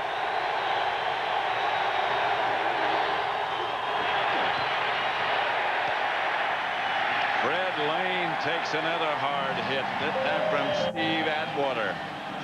Yeah, they know about Fred Lane today. Yep. And, you know, we talked about ganging up in the run. They're not going to let Carolina run on first down. I mean, the Broncos play a gap control defense. Every guy has a gap, and then they bring that strong safety or free safety, Steve Atwater, up, and he has a gap, and he's also right at the line of scrimmage. There's no place to run. Collins. Here's fullback Scott Green. Ray Crockett up to make the hit. Yeah, we talk about a gap defense, and these are the gaps. There's 8 gaps. You have outside here is a gap, inside 2, 3, 4, 5, 6, 7, 8. So these are the 8 gaps that you have in any defense. So then you have to have a man in every one of those gaps. So you have a single gap, and when you play a gap control defense, one of those guys has to be in every gap on the running down. Third about 8. Broncos showing blitz. Mobley came. Pass is caught by Carrier, and Carrier will get the first down. Good throw by Collins. Yeah, the Panthers can do it. They just haven't been able to do it consistently, and the thing that's really hurting them is not being able to run the ball. And like they said, they know who Fred Lane is today. They're ganging up on that run on first down. So maybe what the Panthers should do is start to throw a little more on first down, and then maybe run once in a while on second down. But, you know, throw on running downs and run on some throwing downs. Lane is the deep back. They send him in motion. So maybe they're going to follow your advice. Collins drops, fires, complete to Wesley Walls, who's near first down yardage. Yeah, you know, Wesley Walls is the Panthers' answer here to Shannon Sharpe. And you see, no one touches him, and anytime no one touches him, Bill Romanowski was on him. Yeah. And looked like he was going to, you know, get his hands on him, and instead he blitzed. And then that left Wesley Walls with a free release. And anytime he gets a free release, he is going to find an open hole and a spot for Kerry Collins to throw him the ball. First down, Carolina. Nobody in front of Walls this time. And they'll throw on first down again. And it's caught by Carrier, and Carrier's inside the 20, stopped by Crockett. That's that timing pass that time. Kerry Collins throws the ball before Carrier makes that last move. Watch Carrier. This is going to be like one of those fade stop things. He's going to go like he's going up, like he's going on a fade. Then he's going to stop right there. And the ball is in the air already. You see, when he turns around, the ball is right there. The Panthers run that pattern, that fade and that fade stop very well. Collins throws it very well. Scott Green was the lone back. Now he sits up, and again the Panthers would throw on first down, and it's intercepted. Intercepted by Ray Crockett. The Panthers can't buy a break. This deflection intercepted.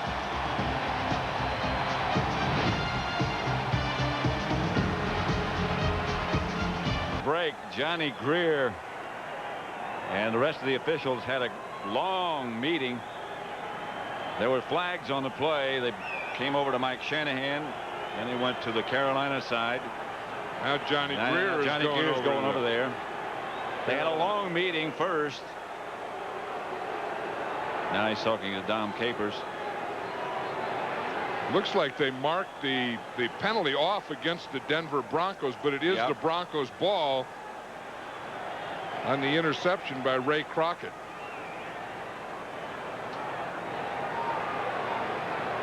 Johnny Greer should be telling us here shortly. Should be. He told everyone else. He ought to tell us now. We'll be the last to know. We have offsetting personal fouls. Number 94 on Denver, number 75 on Carolina. Both players are ejected. Keith Traylor, It is right there.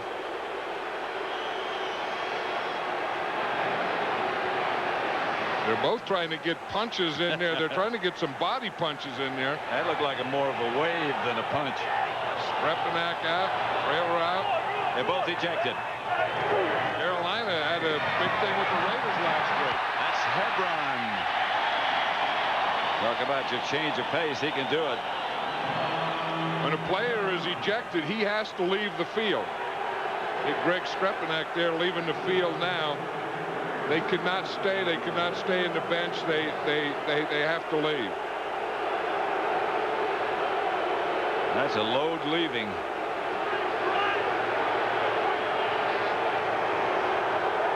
First and 10, Denver.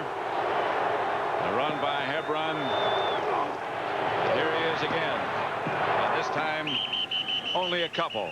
And this is the area that Denver hasn't been very good today. If you say, you know that they're ahead 20-0, but if there's an area, it's just third down. They've had 8 third downs, and they've only converted thus far 1 of them.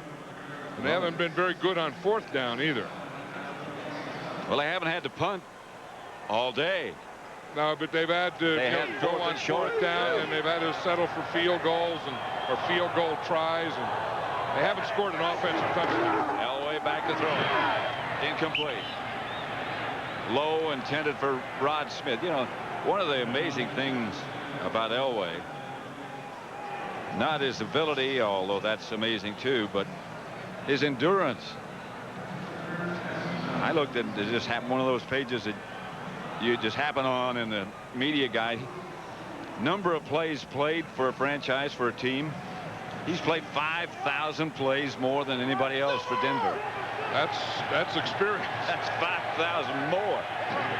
But he's quite a guy. I mean, he's an amazing player. Here comes the rush, and he's trying to get away from it. He's chased by Roll. That's going to be another third close down conversion. Yep. I mean, when they haven't made first downs, they've gotten awfully close on a lot of them.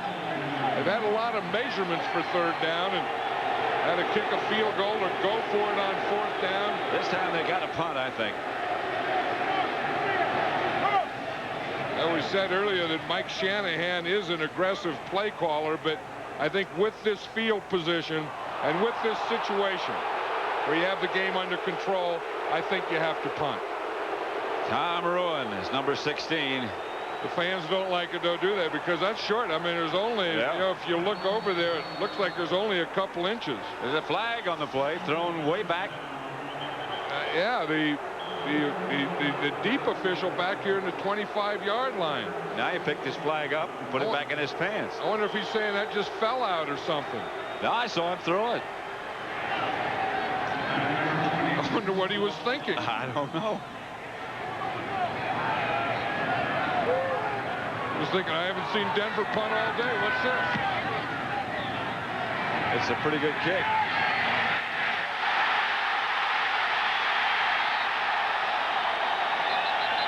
Carolina's lucky to get the ball back if they did. They signaled that they did. Johnson fell on it. The punt returner, Winslow Oliver, saw somebody coming, I think. Well, what he did is he let the ball get too close to him. You have to catch the ball out in front of you, and I think that ball hit him in the face mask and the shoulder pads. It did. 20-0. Denver leading, 4:58 left in the third.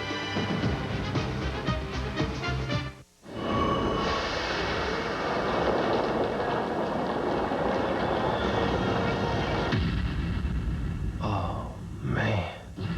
Where's he going? Mountains? River? Tuesday. People work on Tuesday.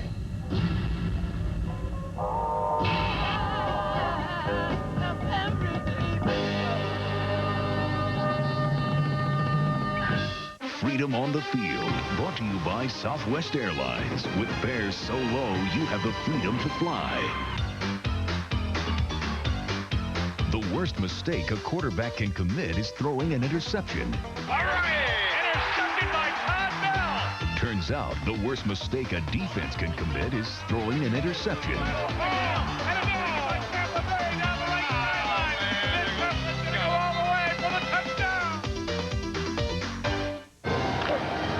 It's the drive to succeed that makes a champion.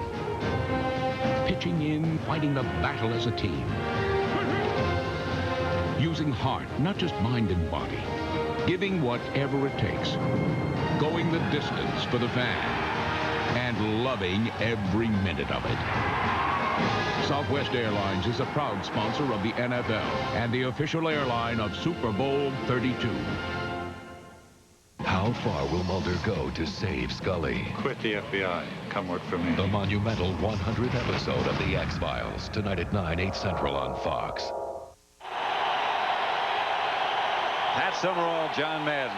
We're at Mile High Stadium in Denver, 20-0. The Broncos leading Carolina, the first time they've ever met in regular season play. Two tight ends set up. That's Walls in motion. Collins to Wesley Walls. Walls makes the reception to the 46. And right now, again, for a McDonald's game break, let's return to James Brown at the Fox Television Center in Hollywood. Pat and John, Eddie George close to 100 yards on the ground today. Here's one of his touchdowns. 7th touchdown this season. Tennessee leading the Giants. The Giants lose. There'll be a first-place tie in the NFC East with the Redskins. Back to Pat and John. Things are happening that makes this stretch drive by everybody interesting. Collins back to throw it. Pass is picked off. That's Ray Crockett. Went to the well once too often. Yep, Ray Crockett keyed that one all the way. He's looking back. Watch Ray Crockett here. He's looking back in here at Kerry Collins and feeling the receiver. He sees that ball thrown, and he gets a great jump on it. In fact, he gets a better jump on it than Ray Caruth, the receiver guy.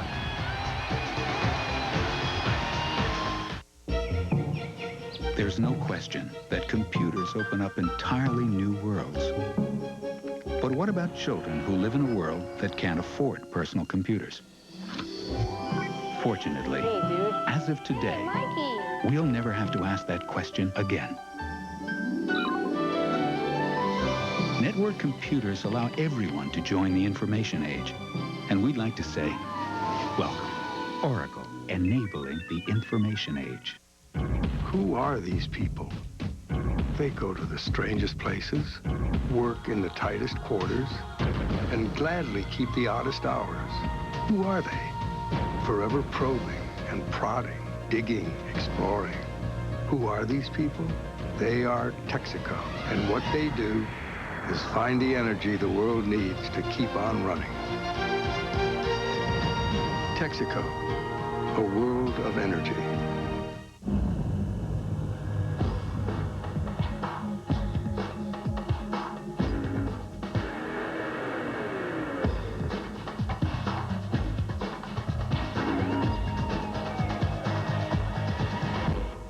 The tallest mountain in North America is 20,320 feet.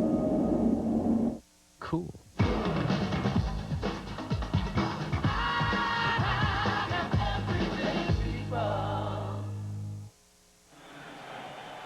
Tonight's secrets will be revealed.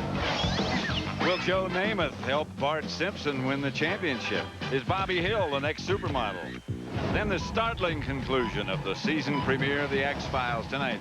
So many secrets, just one Fox. First down, Denver after the Crockett interception. Elway back to throw. Incomplete, and flags come flying.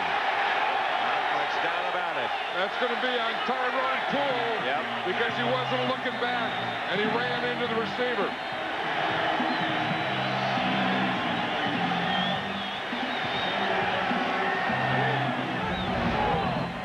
But Rod Smith is here. Tyrone Poole is here. He's just running it up. He gets to the outside. Now, Tyrone Poole is beaten by a step or two. And see, he just runs right into Rod Smith before he turns. But you see here, he doesn't look. Now he hits him as he's turning.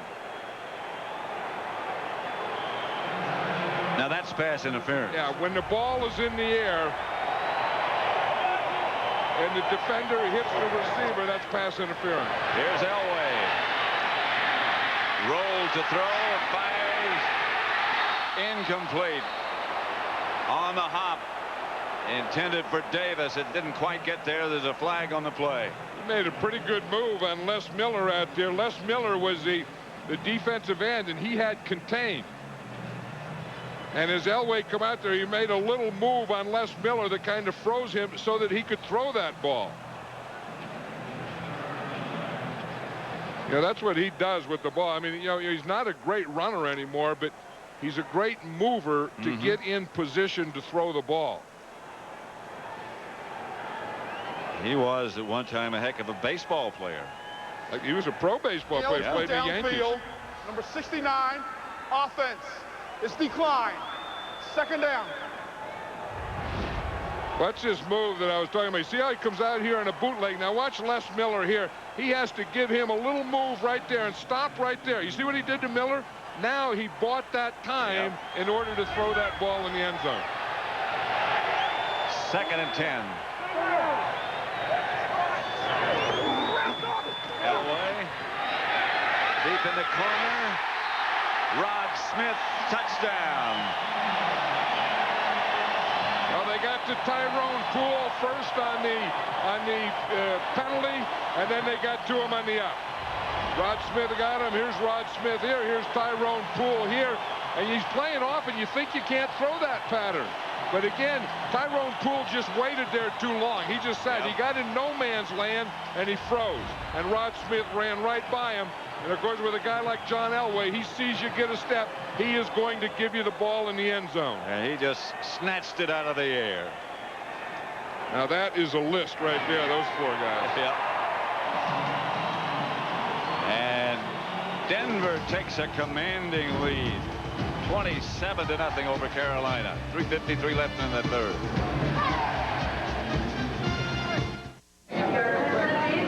Did we rent with Hertz #1 Club Gold? Did we rent with Hertz #1 Club Gold? Did we rent with Hertz? Not exactly. Can't we skip the rental counter like it Hertz? Can't we skip the rental counter? No, not exactly. No.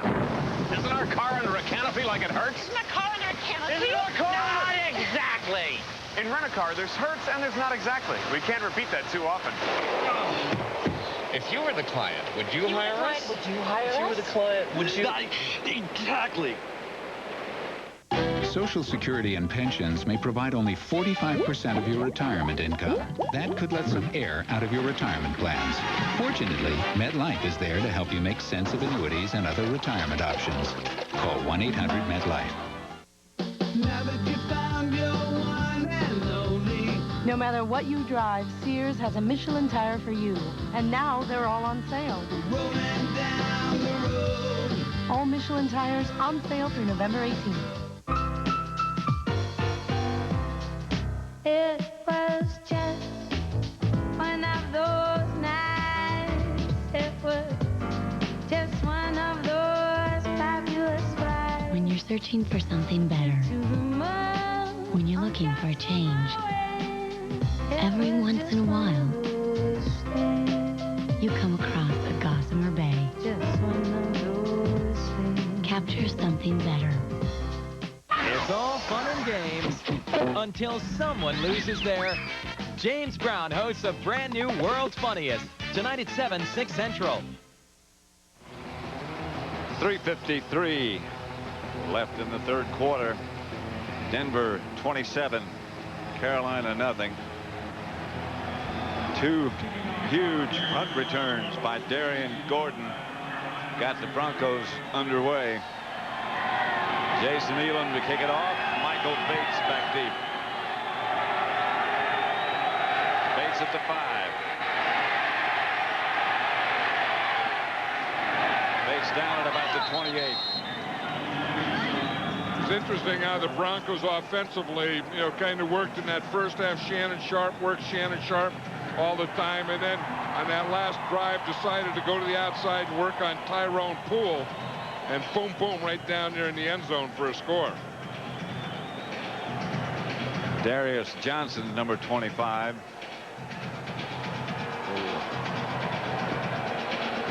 Wind or something knocked out of him. These special teams, these players have gotten a lot of stuff knocked out as they run down there. Remember, Dwight Stone got hit earlier. We have a report on him. There was no concussion. He was just shaken up. Here's Collins to throw. Pass is incomplete. Ishmael, the intended receiver, fell down. Yeah, see, it's supposed to be the deal is that the offense knows where they're going. The defense doesn't. So the offense is supposed to make the defensive guy fall down. But the Panthers have been falling down on offense themselves. You see, this is the opposite of what's supposed to happen. You see, you're supposed to go make a move. The defender doesn't know where you go. He's supposed to fall down. That's what the book says. Yeah, well, I mean, what Elway did to Les Miller there on that play. Offense, you have the ball, you know what you're doing. They have to react. That's Anthony Johnson on second down. There's not much doing.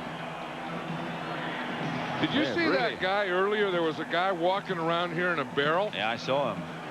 You wonder how he decides when he wakes up in the morning. I think I'll get dressed and wear a barrel, or where you even put something like that. Like, like you go to your closet or your drawer. I mean, you get dressed, you go to the closet. Put it around your middle, I hope. No, but where do you put it to store it to say I'm going to go get my barrel to wear? Why, you don't store it. What do you do with it? Well, it's got suspenders, or you hang it up in your closet. Flag on the play.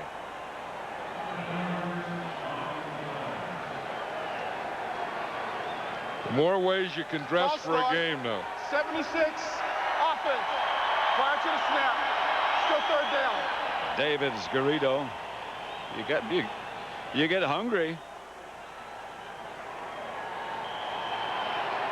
I don't know how good it is. Look at that guy. Yeah. 3rd and 15. 27-0 Denver. Collins back to throw. Up the middle, and what a catch by Wesley Wall. That was the old fastball. Yeah, that was the old fastball in there. Wesley Walls is upset because he knows that he didn't get the distance for the first down. You see, he's there on Aldridge, he's there on a linebacker, but he knows that it's 3rd down, and he has to get beyond the down marker, and he didn't do it. He got the completion, but when you go short, then you have to end up with your punter. Darian Gordon, I'm sure by now somebody has told him that he's one of 8 people to score 2 touchdowns in a game on punt returns. I don't think he has much of a chance with this one. Flag on the play as the ball bounds into the end zone. There's Wesley Walls upset with himself. He was upset last night a little bit. Yeah, I mean, he had a bad day yesterday. Left his playbook on top of the car. Well, first of all, he had locked his keys in the car. His wife's car. It was wife's car. Had to get a locksmith. And when the locksmith came, he put his playbook on top of the car. Locksmith got in the car. He drove off. Playbook flies off in the road. And luckily, Les Miller was driving behind him, almost ran over it and picked it up for him. He was going to print another one. Then he came with a fancy Italian top coat, and he gave it to the flight attendant. And when he got off, he gave him another one. He was showing that he had an expensive top coat, and someone said, that's a cheap top coat. They gave him the wrong top coat.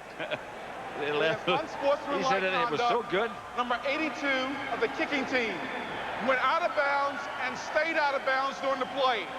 Will penalize and re-kick. That's Bates. Yeah, the thing that you have to do, that's Michael Bates. Now, he can go out of bounds, but he has to try and get back in.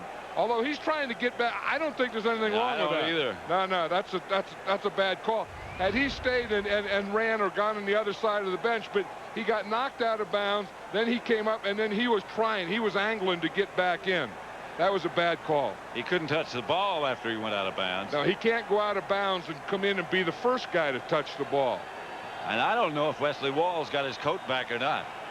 Well, as of 7 o'clock last night, he didn't. He had someone else's top coat, and someone else had his expensive Italian. He called it an Italian top coat. Yeah, and his said American edition.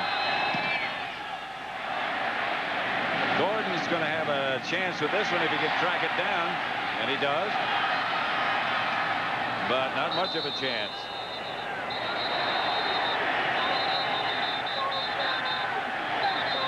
Chad Cota down to make the stop. You know, when yes, snow. In November, you know, you start looking for leg. I mean, you start looking for turkeys and, you know, in their legs and stuff, and you just see all this stuff in here, and you think there's something in there that makes sense to me. I'm not sure what it is. Food. I'm not sure where it is, but there's some turkey legs in there. Yeah. You start to think about when you get snow in November. Start giving thanks. Here's Davis. He just was very patient. That looked like it was going to be nothing, and he just waited and waited and waited and finally turned it upfield. You know what Terrell Davis was in high school? He was a nose tackle. He went to Lincoln High School in San Diego. He was a running back, too, but how'd you like to be the nose tackle and have a talent like Terrell Davis and say, okay, I want you to play over the center and play two gaps. You know, you hit the center, and you got the gap in your right and the gap in your left. Now look at this, 16 times for 70 yards. It doesn't seem like he's gotten that many yards. No, it's a quiet 70, and if he keeps going, he'll probably have 100 in the next 10 minutes. He probably will. That one wasn't so quiet. Well, he's had a couple of 200-yard games. And asked him yesterday, is there any difference in the way they feel? And he said, no. Here's Terrell Davis there, I formation. He starts there, he sees the hole there, and he's always looking for a cutback lane. If you run at a hole, get up into or close to the line of scrimmage, and then your peripheral vision will find a soft spot. That's Eric Davis of the Panthers. You know, I don't think that they've caught a pass all day on Eric Davis. I don't think so. We saw Tyrone Poole, you know, that last touchdown pass on them. Most of the passes that the Broncos completed earlier, of course, were to Shannon Sharpe, to the backs, and then to Rod Smith over there on Tyrone Poole. Eric Davis has had McCaffrey. I don't think Ed McCaffrey hasn't caught a ball today. Watch, you'll see Eric Davis there. Now watch, and someone just comes and falls right on his right leg.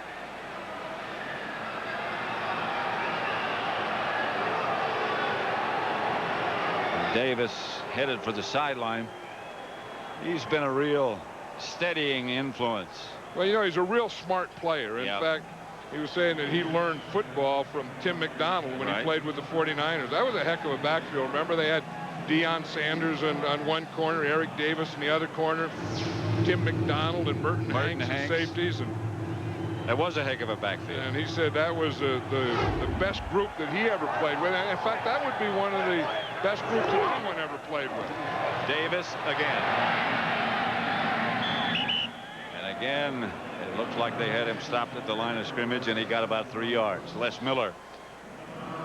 Davis, you know, if he can average the rest of the year something like 130 yards, if he can do that, he'll be over 2,000. That's the end of the third quarter.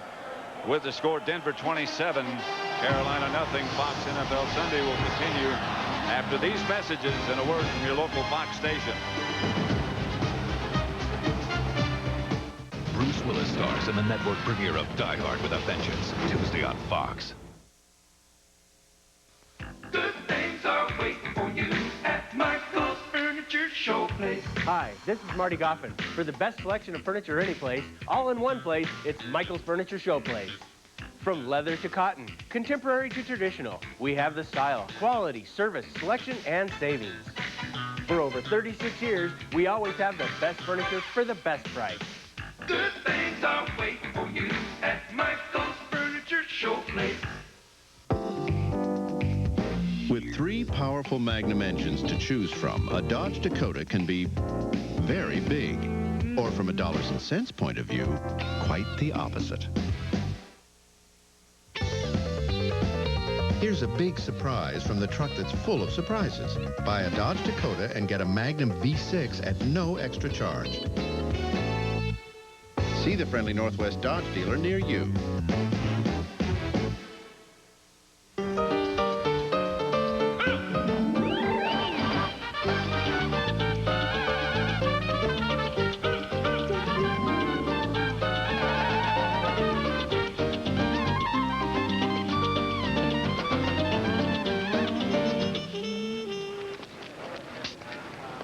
Yo quiero Taco Bell. The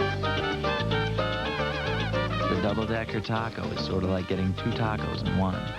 Want some?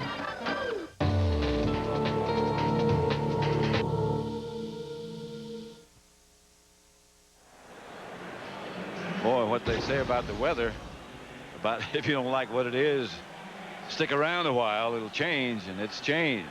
Blue skies up overhead. Yeah, I was going to leave tonight, and I decided to stay over tonight because there was a snowstorm, and it's not now.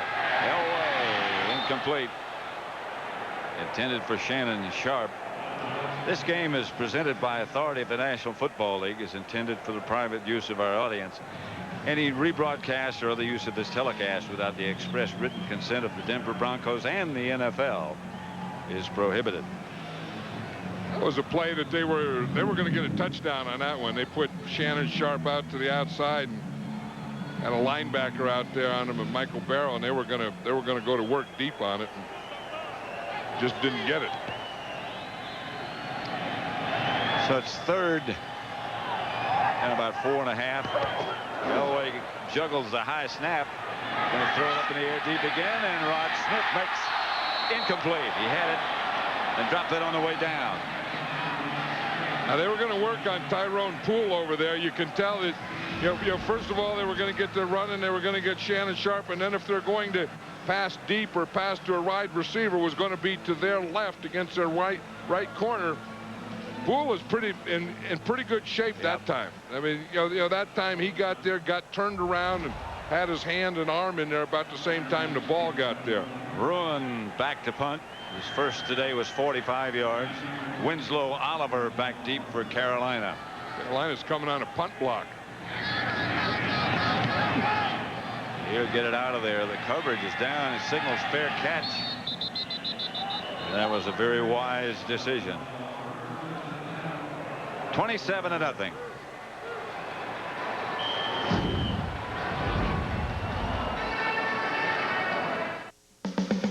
Just when you think you know where the new Dodge is headed, they turn things around on you.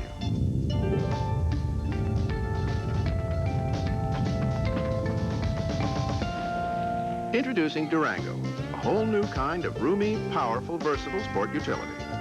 As you can see, the new Dodge is covering new ground, some of which seems to be covering me. Durango, new ground for the new Dodge. I wrote this letter. Dear Lotus, I think the web should be used for surfing and having fun, not for business. Business is boring. Mikey Powers. You know what, Mikey? Guess what? You're a kid. You can't vote, you can't drive, you can't handle the fact that big companies are using the web to save $1 billion and get the products to market faster. All you care about is fooling around on your computer, right?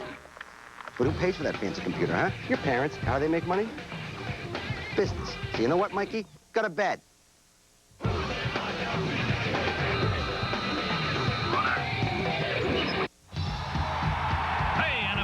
Do us a favor, please. Put something on. Like officially licensed NFL merchandise at Goodyear. Right now, get some of Goodyear's best selected tires like Aquatreads, Eagles, and Wranglers.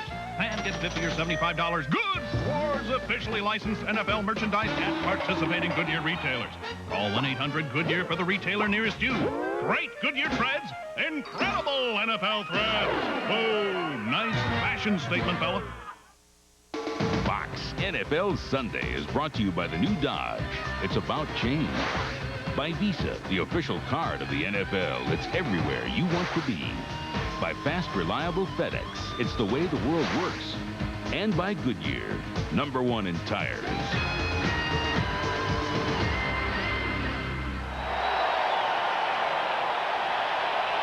The Broncos 27, Carolina nothing.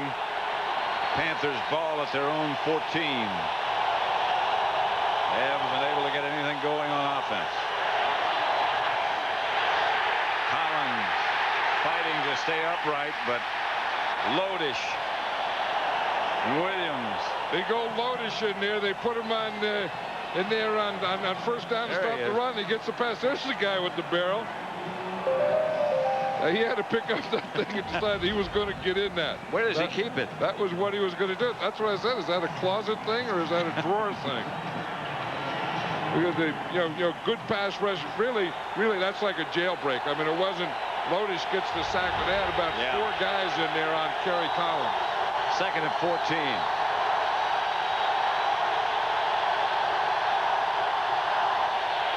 Collins back.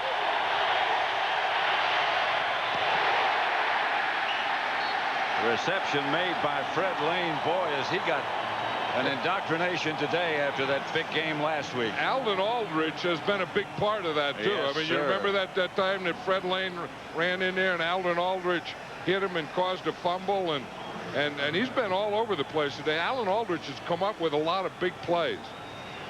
A couple of weeks ago against Buffalo, he hardly played because of 3 and 4 wide receivers. They take him out on nickel as they did now, but when he's been in there on 1st and 2nd down, he's made his presence felt today. 3rd and 11. 3 wide receivers. Collins. Pass is intercepted by Braxton, and Tyrone Braxton is into the end zone for Denver. 11-year veteran, strong safety Tyrone Braxton just sitting there in the zone, reading Kerry Collins' eyes. You're just going to see him. He's just going to be sitting there right in the middle. You see him, they drop off, and they have a zone, and he's just sitting there just waiting. And then the ball comes, and he just gets the jump. He didn't have a man. He was just sitting back there watching Kerry Collins, watching him. The ball was thrown. He just jumps and gets it. Sitting back in the zone, waiting. And looking. And scoring. The point by Elam is good with Ruin holding. And the Broncos increase their lead to 34-0. And number 34 scores the points to make it 34-0.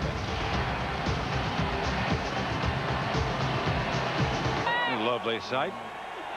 Looks like a Christmas card. Yeah. A Thanksgiving card, at least. That's what it's been for Denver. 2 punt returns, touchdown. A 1 pass interception, touchdown. Bates back deep.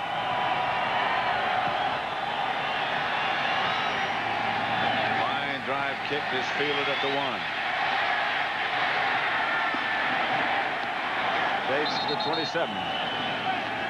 And again for a McDonald's game break, let's return to James Brown at the Fox Television Center in Hollywood. Hey, Pat, a 32-yard punt return by Eric Gulliford set up this 1-yard TD run by Ray Zellers that snaps 11 straight quarters without a touchdown for the Saints. It's all tied in Oakland at 10. Back to Pat Summerall and John Madden. Well, JB, that score is a surprise, that 10-10, and this one here is a surprise, too. 34-0 Denver. Yeah, well, 10-10, you get 2 teams in New Orleans and the Raiders that are really disappointing. I mean, neither one of those teams are playing very well.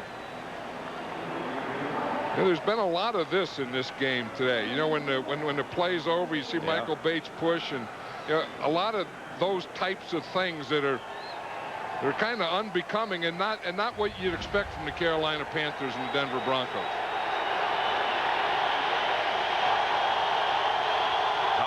Still the quarterback, and he gives to Lane, and Lane gets a couple, squirms around. Today's game is being produced by Bob Stinner and directed by Sandy Grossman. Associate directors Mike Roig. The broadcast associates are Fran Morrison and Charles McDonald. Technical producers Bob Muller. The studio was produced by Scott Ackerson, directed by Bob Levy. Senior producers Bill Brown. The executive producers of Fox Sports are Ed Gorin and David Hill. We said that the Denver Broncos know about Fred Lane. He's carried the ball 8 times today for only 18 yards. Here's Collins back to throw it. Gets it to Ishmael. Short gain. Short of a first down also. Yeah, the Broncos are really beating them in every area. Yep. I mean, they beat them, you know, on defense, the Bronco defense against the Carolina offense. They beat them on offense, and obviously they really destroyed them on special teams. Well, they were sort of on a mission on defense because people have broken some long plays against them. Other than the long plays, they hadn't played poorly. Yeah, and you know, sometimes you get that when you get that 8-man up. If you break the 8-man, there's only 3 left. Collins rolls to his right. Scott Green was the intended target. It's incomplete. He would have had a first down if he hung on. You see who was chasing him again? Mike Lodish was out there. Big old Lodish out there. He's having a heck of a game for himself. He's stuffing the run. He's getting a couple pass rushes. He got in a foot race that time with Kerry Collins. It was Collins, Lodish, Lodish, Collins, Collins, Lodish, Lodish, Collins. Collins got the ball away. Have you ever done a race? That was a race. A little foot race out there. Sounded like down the stretch. Down the stretch they come. Collins and Lodish. I think I know who wins eventually. Gordon signaled fair catch and made it. And the Broncos will take over at their own 18, 19-yard line, perhaps. 34-0, they lead.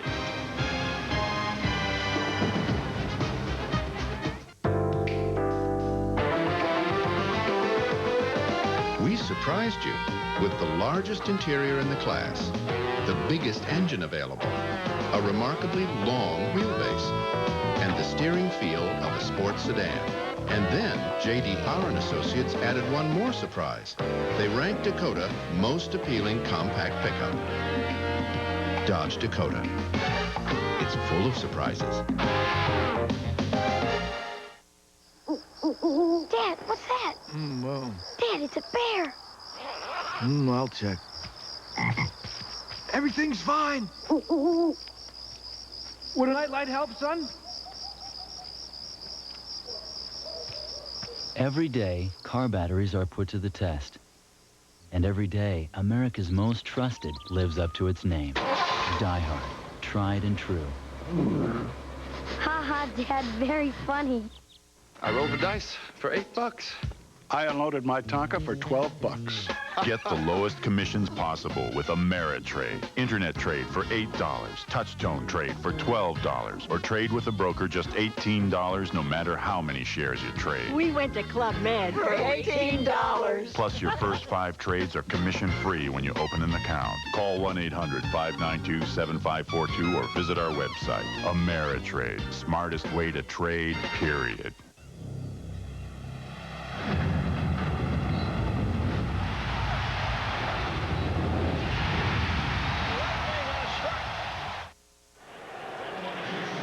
$34-0. Denver leads Carolina. 11:30 left to play in the 4th. Started out to be a dismal day. Has been a dismal day for Carolina. But I mean, weather-wise, snowing, freezing rain earlier in the day. Davis. Yeah, last night when we talked to Dom Capers, he said we also brought heated benches. They shipped them up from Carolina. They brought their own benches. And that's what it looked like. Yeah, and they brought them in a snowstorm, and it looked like that was really going to be the thing today because they have them on their sideline. The Broncos don't have them. See, and they can pump that heat right in there. Then it goes right in here to these foot things. So you can get it, you know, where you sit, and you can also stick your legs your feet in there. Yeah. Get your feet in there, but I think we found out today it's not the benches, but who's sitting on the benches. Yeah. Davis again. Because these Broncos over here on this sideline, they just have steel benches or aluminum benches or something like that, but they sure filled the bill. Davis has 98 yards now. No place to put your feet on that bench. Of course, the special teams have been involved for Denver. The offense, the defense has been excellent. Yeah, you just kind of leave your feet in your shoes, and that's usually sufficient. You can stay warm. Here's Elway. Shannon Sharpe is wide open and gets into Carolina territory, knocked out of bounds by Chad Cota. I think anytime Shannon Sharpe has started and come across the middle, you see here he starts across the middle, he's been open all day. Oh, same pattern. Yeah, I mean, it's that same type of pattern that somewhere along there in that zone, there's going to be a hole. Shannon Sharpe knows how to get into that hole, and then, of course, John Elway knows how to find him when he's in that hole. Season high in yards for Shannon Sharpe. Just over midfield. McCaffrey in motion. And the handoff is to Davis, and Davis now is over 100 yards. Well, you could see that coming.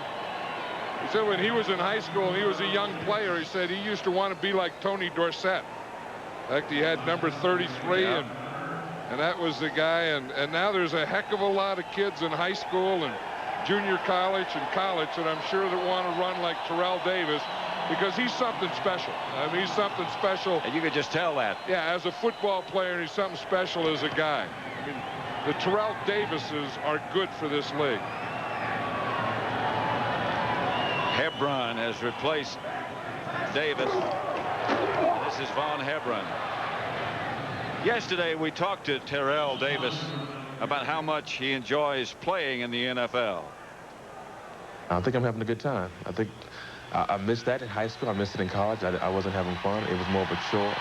It was more of a type of business down there. I know this is too, but I think I went back to the basics in football. And you have to treat football as a sport. It's a sport. I mean, people think it's religion. People think it's a way of life. But for me, it really is a sport. And you have to keep things in perspective and go out there and play and have fun. And that's what I'm doing right now. And I think that's what everyone ought to do. Yeah. You know, I mean, it is a game, and if it is a game, it should be fun. And it ought to be fun. Yeah, You're the more exactly fun right. you can have, then the more you get out of it, and then the more you give to it. And you know, like Terrell Davis says, I know it's a business, I know you get paid and all those things, but doggone, it's still a game, and if it's a game, it can still be fun. This is a Denver timeout. This is Terrell Davis' 8th 100-yard game this year. His face is unrecognizable. This man was ice. His location is untraceable. We've never been able to prove if he even exists. His target is unthinkable. This is an FBI access code. Remember, public and brutal. It takes an army to protect a nation. Someone got there! But only one man to bring it down. Operation's still a go. Bruce Willis, Richard Gere, Sidney Poitier. The Jackal, rated R. Starts Friday at theaters everywhere. Why am I always the last to know? When we got the Peterson account, I was the last to know. The merger? Last to know. Hey, we got a new logo? Introducing Ship Alert from FedEx.com. More than tracking, it can email you the moment a package has been shipped. First to know. Smith, the shipment just left Italy, and you heard it here first. Smith was transferred a month ago. Of course he was. I knew that. Be the first to know with FedEx Ship Alert. Shuffling papers all day long requires concentration. Someone hold my calls, I'm on a Big Mac vacation. Did somebody say McDonald's? Right now, get some of Goodyear's best selected tires like Aqua Treads, Eagles, and Wranglers, and get $50 or $75 good towards officially licensed NFL merchandise at participating Goodyear retailers. Call 1-800-GOODYEAR. Great Goodyear treads, incredible NFL threads. Supermodels come and go, but tonight... Run, you look at you go! A star is born. Cut! On a brand new King of the Hill, tonight on Fox. 8.5 minutes left at Mile High Stadium. The homestanding Broncos in control of things, 34-0. And on the move. Elway. Escapes, throws it away. Now, I was just figuring out something, Pat. Terrell Davis has 1,273 yards. Now, if you project that through the rest of the year, he would have 2,037 yards. So he'll rush for over 2,000 yards. I just figured that out in my head. That's amazing, too. Yeah, I just did it with my raw numbers. Just, you know, you just clicked. Just clicked into that computer mind? Well, what you do is you blink your eyes. And then stuff comes up. Ruin. The high kicks. There catch signal at the 15.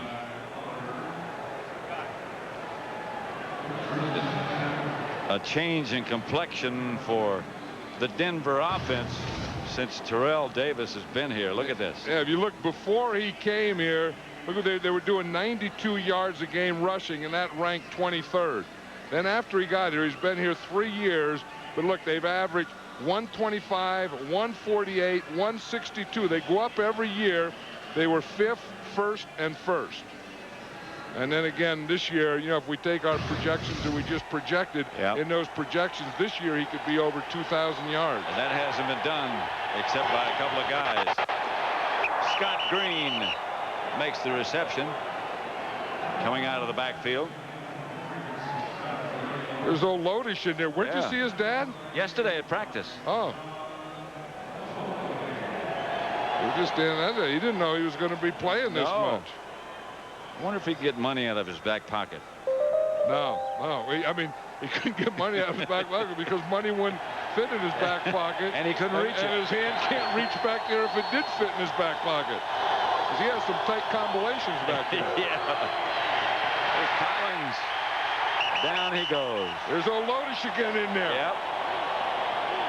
They're going to have to control him. He's an animal. They're going to take him and put him in the Pro Bowl if they don't stop. But look, they're double teaming him. He's running stunts. That's a twin stunt. He goes right through Fred Lane there at the end and says, hey, look what I found here. A quarterback. Big Richie's in there, 99. He's grabbing him too. They're all grabbing each other, hugging. Hey, when you get one of these and you're running away like this, everyone loves everyone.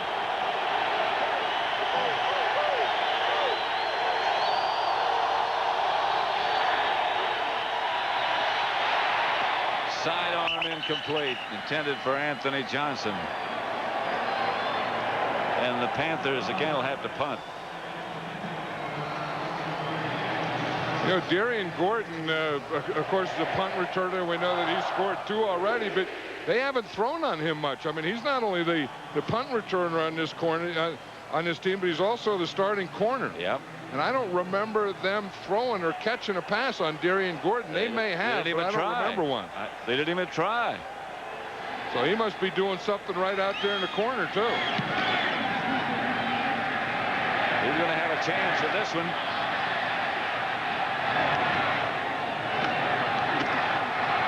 Ooh.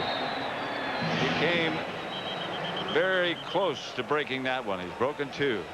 Next week, a flag on the play, first of all. Fox NFL Sunday doubleheader. It all starts with America's most watched pregame show. And don't miss a key NFC Central matchup when the Vikings take on the Lions, followed by the Redskins as they clash with the Cowboys, plus other regional action. Coverage begins at noon Eastern, 9 a.m. Pacific, right here on Fox. Check your local listings for the game in your area. Holding penalty was declined. You look at the standings. The Giants, who are losing at the moment, 6-3. Washington with their victory today, 6-4. Dallas evens their record at 5-5. The Eagles play tomorrow night. Arizona is 2-8. Hey, John, whenever you're ready. Jeff Lewis is the new Denver quarterback.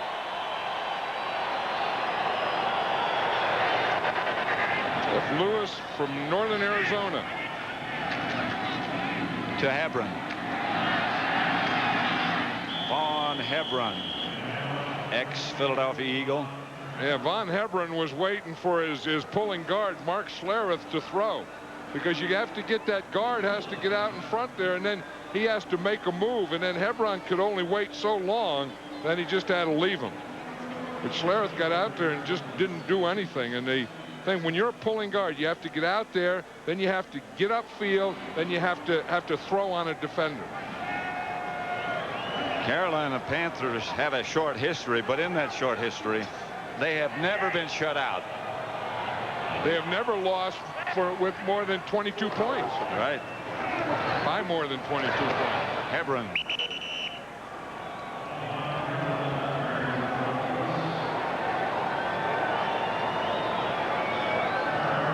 Denver's triple threat.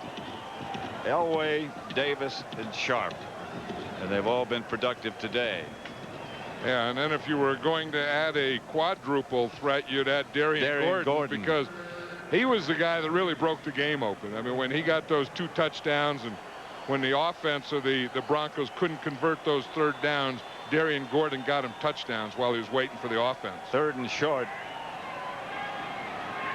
They need about 3 yards to get the first. And Hebron will get it. Andre Royal brought him down. Here's Darian Gordon. Negotiated for a raise today, didn't he? Yeah, and I think that the Broncos got a lot more from Darian Gordon than they expected. You know, they got a starting corner, and they got a great punt returner. And I don't think that, to be honest with you, I don't think they expected that corner part of it. I know when we did the preseason game, they were still not sure about what was going on. You see what Shannon Sharpe and Steve Atwater were doing? I think they were talking about Evander Holyfield and Michael Moore last night. Congratulations to the champion, Evander Holyfield. Tough fight. It was a tough fight. Yeah, anytime Evander Holyfield gets in a fight, it's going to be a tough fight. Yeah, one time you lose part of your ear. Next time out, you have a tough fight with a left-hander. Yeah. Shannon Sharpe was looking for someone up in the stand. That's when you know you're winning 34-0, and there's only 4 minutes left to go in the game, when you start saluting the crowd and you're looking the other way, when you turn your back to the field. St. Louis taken down at about the 36 by Ronaldo Turnbull, ex-New Orleans Saint. Now, the Carolina Panthers have really slipped from last year, because you think of, you know, how well they did last year. Remember, they beat the 49ers twice. In fact, they went all the way to the championship down the stretch. Yeah, we did that game against the Green Bay Packers, and they were that close. They were 1 game a year ago from going to the Super Bowl. You think they've slipped, or they're playing a tougher schedule? I think they've slipped. I mean, they're not as good on defense. Obviously, they miss Kevin Green. They don't dominate on defense. They don't, you know, foul you up the way they used to. Their offense, they just can't seem to get anything going. I think they miss Willie Green a little. I think they do too. 34-0, 3:15 left to play.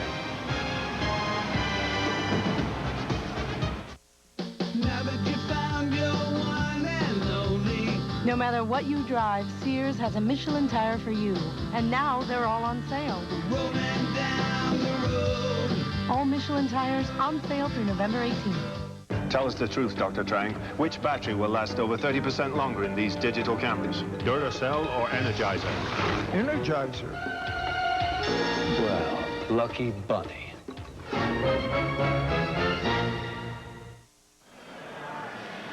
Back at Mile High Stadium, Denver 34, Carolina nothing. 3:15 left to play. Excuse me. No, I was just going to say, there's a veteran observer. He's been to a few Bronco games. I mean, he's well seasoned. You know, you have, you know, young observers and upstarts, and like the kid that's going out and getting a tee and stuff like that. And then you got observers, and then you got your veteran, and then your seasoned observer. That guy's a seasoned observer. You're very kind. Hebron gets the carry.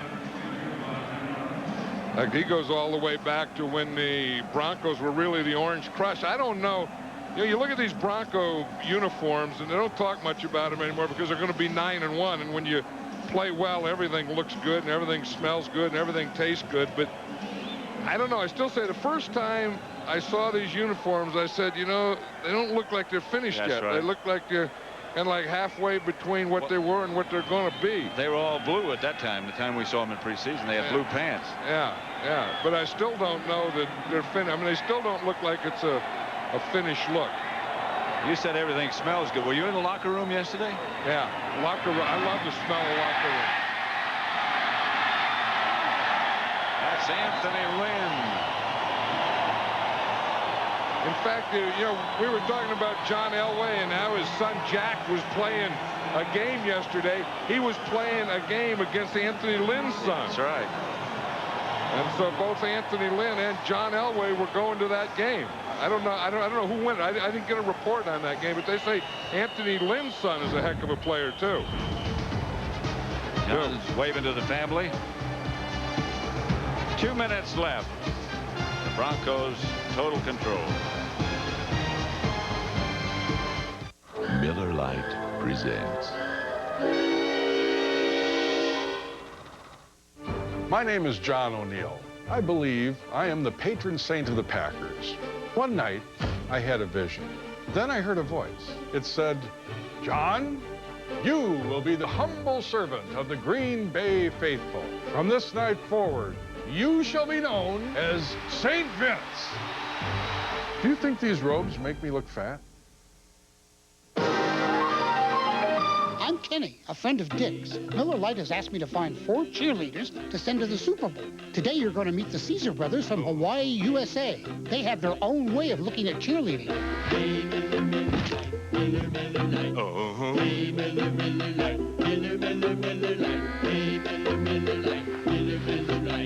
So what do you think, America? Rah! Could the Caesar brothers be cheerleaders? Help us out. Participate where you buy and drink Miller Lite. When the unexpected happens, Dodge Dakota swings into action. Standard dual airbags help guard you from the front. High-strength steel door beams help shield you from the side, while the front seats are designed to help protect you from the rear. When it came to building a safer truck, we considered all the angles. Dodge Dakota. It's full of surprises. Tonight, Scully's deepest secret revealed. What happened to her? She's dying. On the monumental 100th episode of The X-Files, tonight at 9, 8 Central on Fox. 2 minutes to go. Carolina Panthers have never been shut out. The biggest loss, as John Madden said a moment ago, is 22 points. And that's going to take a beating today.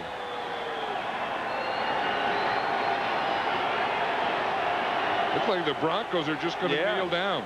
See if anybody calls a timeout.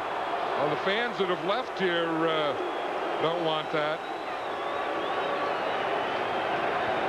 I don't think anyone would. The Broncos aren't. The seasoned observer said that, you know, that he's seen enough. See, that's when you know, the seasoned observer always says when you go to the kneel down play that's the time to get your hat and get on out of here. I wonder if he left. And we just got word, Pat, word just in, the young Elways beat the young Lynns yesterday. It was a titanic battle, but the Elways won that game. How'd you get that word so quick? Just spread the word. You know, you look at this. Don't you know there's something I agree with you about the smell. Well, that's the smell. I mean, you have smells all over. This is the smells, you know, before the game. Oh, look, brat. Oh, brat. I mean, you can't beat a good old brat. Brat in the snow. Go, Broncos! Carolina Panther! Here we go. Hey, there you go. Hey! I mean, you're supposed to take the lobster out. Well, eventually they will. I don't know what kind of meat that is. It's a little brisket. You think so? Oh, yeah. That's pretty good. That's pretty good. So you get those smells, you know, coming in, and then you get the smells in the locker room, and you get the smells out here in the field. Your dream would be to have some brats and some brisket and just have dinner in the locker room, right? And just stay out there. Yeah, I mean, there's some guys that have a deal going like that and never get in the ball yard. Well, I call you a seasoned observer. Yeah. 34-0. Worst loss in Carolina history. Two teams, two coaches. Wesley Walls talking with Mike Shanahan. Oh, that's not Wesley Walls. Who's that? Steve Berline. Steve Berline, yeah. We'll be back at Mile High. Okay, I'll be back on Tuesday. The number's on the fridge. I color-coded all your meals so you won't be confused. The blue one is a beef dish. B is for beef. The pink one's a pork dish. P is for pork. You get the idea. The green one is for vegetables. It should be violet for vegetables. But I thought you might see violet but think purple and interpret pork, which would defeat the whole purpose of convenient color coding altogether. 4 minutes on high. Stir halfway. Bye, guys. So what do you guys want for dinner, blue or pink? Did somebody say McDonald's? I hope Mom color-coded breakfast, too. This play of the game, or plays, brought to you by Energizer. Darian Gordon's first punt return. This one was 82 yards. And that put Denver ahead.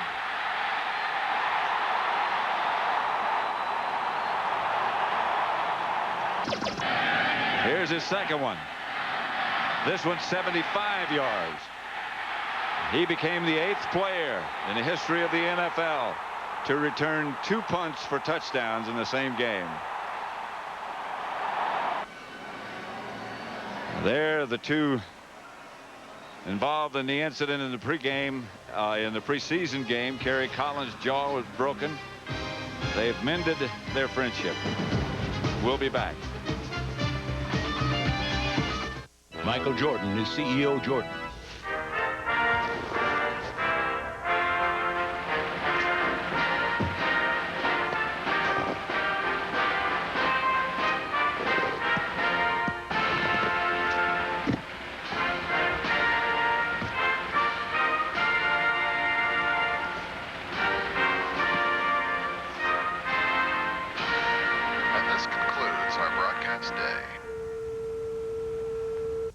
Hey, I'm going to McDonald's. You want anything? Yeah, give me a Big Mac and fries. Hey, did somebody say McDonald's? Coffee and a cheeseburger.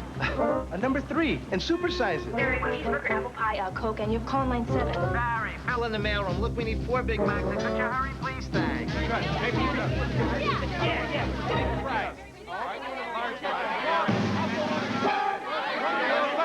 Did somebody say McDonald's? As you may have read on the internet, in a national tasting of ice and regular beers, Brewmasters named one beer the best tasting beer in America. Oh, Milwaukee. So when you want the best tasting beer, now you know what to ask your server for. Right now, get some of Goodyear's best selected tires like Aqua Treads, Eagles, and Wranglers, and get $50 or $75 good towards officially licensed NFL merchandise at participating Goodyear retailers. Call 1-800-GOODYEAR. Great Goodyear treads, incredible NFL threads. This is the interior of the burliest sport utility in its class. The one that can tow and carry more than any other. Now that's probably hard to believe when you're surrounded by all this. So to underscore the new Dodge Durango's serious credentials, I'm not only standing beside the most powerful V8 in the class, I'm wearing this manly flannel shirt. Durango. New ground for the new Dodge. You're watching Fox NFL Sunday. Stick with Fox tonight, because coming up next, the world's funniest, except on the West Coast. So for John Madden, this is Pat Summerall saying so long from Mile High Stadium, where the final score is Denver 34, Carolina. Welcome to the NFL on ESPN. Pittsburgh's Three Rivers Stadium sold out as usual tonight as the hometown Steelers look to sweep the season series from Baltimore. At 4-5, the Ravens are calling tonight's game a must-win to stay in the playoff race. Vinny Testaverde has supplied them with the big play all season. Tonight, they want him to stay away from the big mistake. They'll also need Bam Morris to be the ground force he's been the last 2 weeks, pounding out over 300 yards. And Joe, the Ravens blew a 21-point lead in the first game against Pittsburgh. They look at tonight's game as unfinished business. You know, Michael, in that game, their defense completely shut down the Steeler offense in the first half. They forced 3 Cordell Stewart interceptions, but as he's done all season long, Cordell exploded in the second half with 3 touchdown passes and a 74-yard touchdown run. But now he faces a Baltimore defense that's healthier and better than the one he faced a month ago. The key for tonight in Pittsburgh's point, they got to keep the bus, Jerome Bettis, up and running for 4 quarters. And they have to convert third downs, something they failed to do last Monday night against the Kansas City Chiefs. All right, Joe, and Bill Cowher's club needs a win tonight to remain in a first-place tie with the Jaguars in the AFC Central. As always, Ron Jaworski will be along to examine the players of impact in his Spotlight segments. Norm Johnson to kick it away for the Steelers as the Ravens won the toss and elected to receive. Jay Graham and James Rowe are deep to receive with Jermaine Lewis bothered by an ankle injury. Rowe from the 4 to near the 24-yard line. Baltimore's offense led by Vinny Testaverde. He ended the weekend #1 in the NFL with 2,417 passing yards on a pace for over 4,000.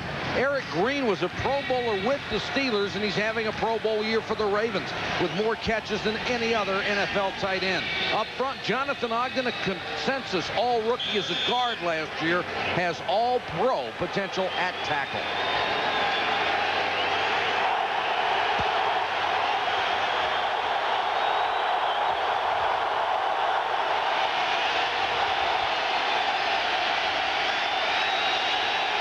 Testaverde to change the play at the line. And movement up front. Credit the Steeler crowd with the noise. That was Jeff Blackshear, the right guard, who just got a little antsy. Start of the snap, false start, 69 offense, 5 yards, repeat first down. The Ravens starting this game without Jermaine Lewis and Michael Jackson in the starting lineup. Both have been injured. So the only veteran receiver out there is Derek Alexander. Bam Morris, another former Steeler, can't turn the corner. Driven out of bounds by Kevin Henry. For the Steeler defense, the key to the NFL's #2 run stoppers, nose tackle Joel Steed, virtually immovable in the middle.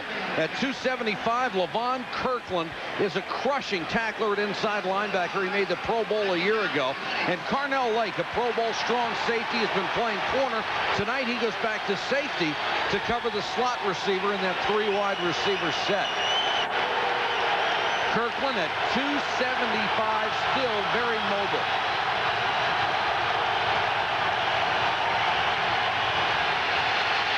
Testaverde dumps it over the middle. He's got his tight end, Eric Green, but a short gain. Darren Perry up from his safety spot. That's really smart, Mike. What Vinny doesn't want to do is force the ball down the field. Eric Green caught 9 balls last week. Here he comes off the line. Clean release. He's about 285, works the middle. Good hands for a big guy. There you see it from the end zone. Vinny puts it out where Eric can make the catch and protect himself. 3rd and 14 for the Ravens.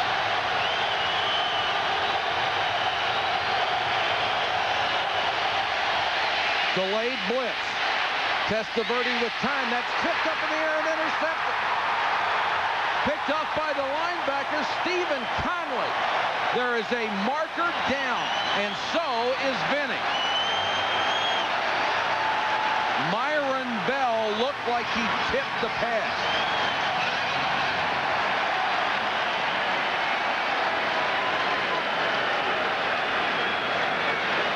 Mike, that's exactly what happened. Myron Bell went up with Eric Green to go after the ball. After the interception, offsetting personal foul, 74 Pittsburgh, 63 Baltimore. Those penalties offset. First down Pittsburgh. So the Steelers maintain possession off of the turnover.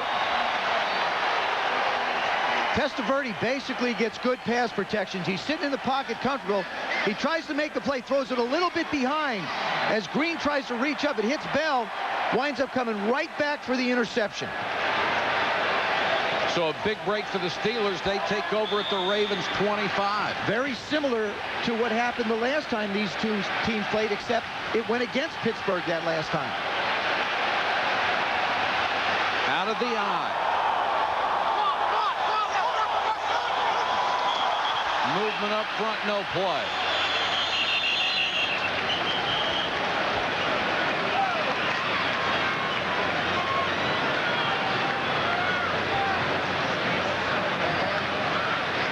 Prior to the snap, encroachment, 90 defense, 5 yards. It's Rob Burnett, the veteran out of Syracuse, who got a quick start. So it's 1st and 5.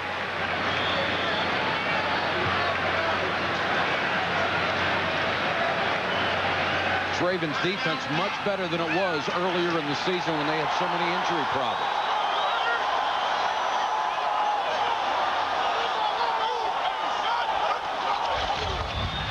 Stewart to throw. Intended for Thigpen, but great coverage by Eugene Daniel. For the Steelers offense, Slash is gone, but Cordell Stewart, the quarterback, is alive and well. He's thrown for 12 touchdowns, rushed for 7 more.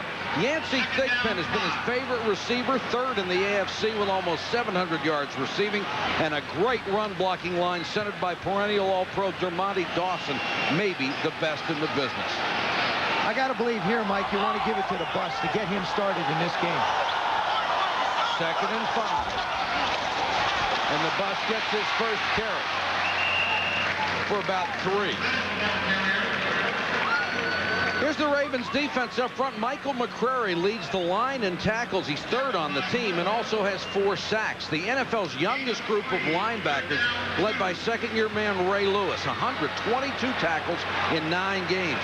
And the Ravens brought in veteran Eugene Daniel to stabilize the secondary. He's done it and has 3 interceptions. 3rd and 2. Ray Lewis with 122 tackles. It's remarkable.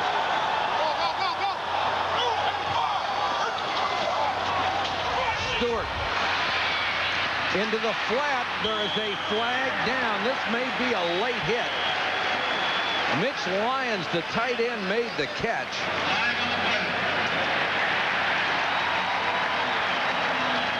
That's what they're talking about, Mike. You know, this is where Pittsburgh really struggled last week against Kansas City, was the 3rd down in short areas. They just couldn't convert 3rd and 2s and 3rd and 3s. And Lyons is still down on the far sideline. Personal foul, roughing the passer, half the distance to the goal. Number 58 of the defense. That's first Peter down. Boulware, the rookie, who had a late hit a week ago. You know, this is something that a young player has to learn, when to pull up. You just can't lower your helmet and put him in the back. It looks like a little love tap, but it's not. Watch him come from the right of the screen. He can't do that. I mean, he's pulling up. I don't necessarily think that was roughing, but it wasn't a love tap either. Nothing. First quarter. Oh, Canada, my native home, my own roads long and free, from far and wide, may they stand on guard. I need the words.